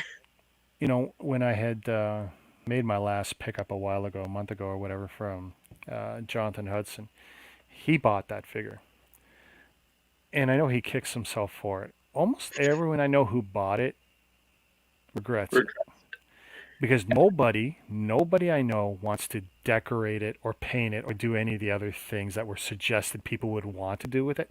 Nobody. It's too Uh, expensive. It's too expensive a piece of wood to do. And it's sad because if you go on Etsy or whatever, there's a lot of high quality in different scales wood mocks of a figure, some of them with joints and everything. Good quality wood if you wanted to stain it or paint it or do whatever, you could for a lot less, and I think you get a lot more enjoyment out of it. And Yeah. I know at least a few who have done it to scale where it would hold the 2x2 round brick. So if you wanted, because that's the size of the hand, I think, right? It holds the 2x2 rounds, and it's like you could have something that would be really nice and be all wood, and even have a wood hand instead of a plastic hand, because that's another thing that kills it for me. If it was a wood hand, I get why they didn't go that route because eventually the wood hand is going to fail. It Yeah, is. yeah. Someone's going to put too much pressure on it, and it's the natural fibers are going to crack. I get it. But for the price, I mean, I wanted so much more out of it, and I waited, and I didn't prejudge it too harshly. I wanted to see it. I saw it. A few different guys. Some let me handle it. It's like not getting my money. Nope. It's got to be so deeply discounted. I've yet to see it discounted enough that I would throw money at it. And I wasn't going to throw points. Oh, people, oh, you can get it for this many points. Nope, nope, nope. I wasn't wasting points on it. Yeah, Don't. there's a lot more better options. Yeah. I mean, that's right up there with, and that's another item that Lego doesn't make. That was outsourced to Taiwan. Oh, really? Yeah, somewhere in Asia did that for them. And they did a great job, but that's not Lego. So I feel very strongly about some of the stuff that I really don't want to be collecting stuff that isn't even Lego or Hmm. presented as Lego and say, nah, it's okay. You guys can keep that. Yeah. Maybe I'll regret it in 20 years. Oh, I had a chance. I'm not. I don't think I'm going to regret it. I think I that's mean, one like, of those things where I'm going to laugh. yeah. A part of me feels like if it does go on sale, I should probably get it just for investment purposes. I think the magic number for me, if it's 50% off, then I'll be dumb and I'll buy it. But when I buy it, I'll feel dumb. I'm not going to Yeah, go, yeah, yeah, I got it, and it's going to be great someday. No, if whatever it is, because it's what 120 or 150 bucks, whatever it is, full yeah, price. At 75 bucks, I'm still going to feel dumb, but if I'll be able to say, yeah, I got it for 50% off, I'm still going to feel dumb. I know me. It's definitely going to be one, because it goes against my rule of if I don't like it, I shouldn't buy it at any yep. price. I get that. Well, I'm going to close her up. Thanks for So, hanging around. problem. Thanks for having me And on. I don't know when I'm going to do this. Maybe it'll be first thing in the morning, maybe later. I got no reason to get up early, so I don't have to. My wife's going to go, do you want to get up? And I'm probably going to go, nope. I got nowhere to go. Nothing's open. Yeah, I'm bummer. supposed to be taking pictures of stuff. I got so much stuff I'm supposed to take pictures of. And it's like, no, I just keep building. And it's like, you know what? I'm having fun building. Yeah, There's no rules with Lego. Do it. It's my collection. I'll do as I please. yeah. And now it's a race to build them before my wife wants them. True, true. I'm afraid I'm going to have to give her either The Big Bang Theory, The Flintstones. Big Bang Theory is a used one, but I bought it used because I just wanted it because the first one I bought my daughter claimed, so I bought the second one for me, but it's used. But my wife was on it today, so I'm in trouble. And then she saw the Flintstone set, and she's looking at that. And then I know she's thinking of Sesame Street, because that's one of the recent ones I got. And it's like, oh Yeah. man, I'm gonna have to give her something because there's no more Christmas stuff to buy. We got it all the new stuff, and I'm not going back and getting her the old stuff. It's too expensive. Oh yeah. I told her, oh, there's pandas. She's not interested in pandas, so I'm not gonna be able to buy my way out of this.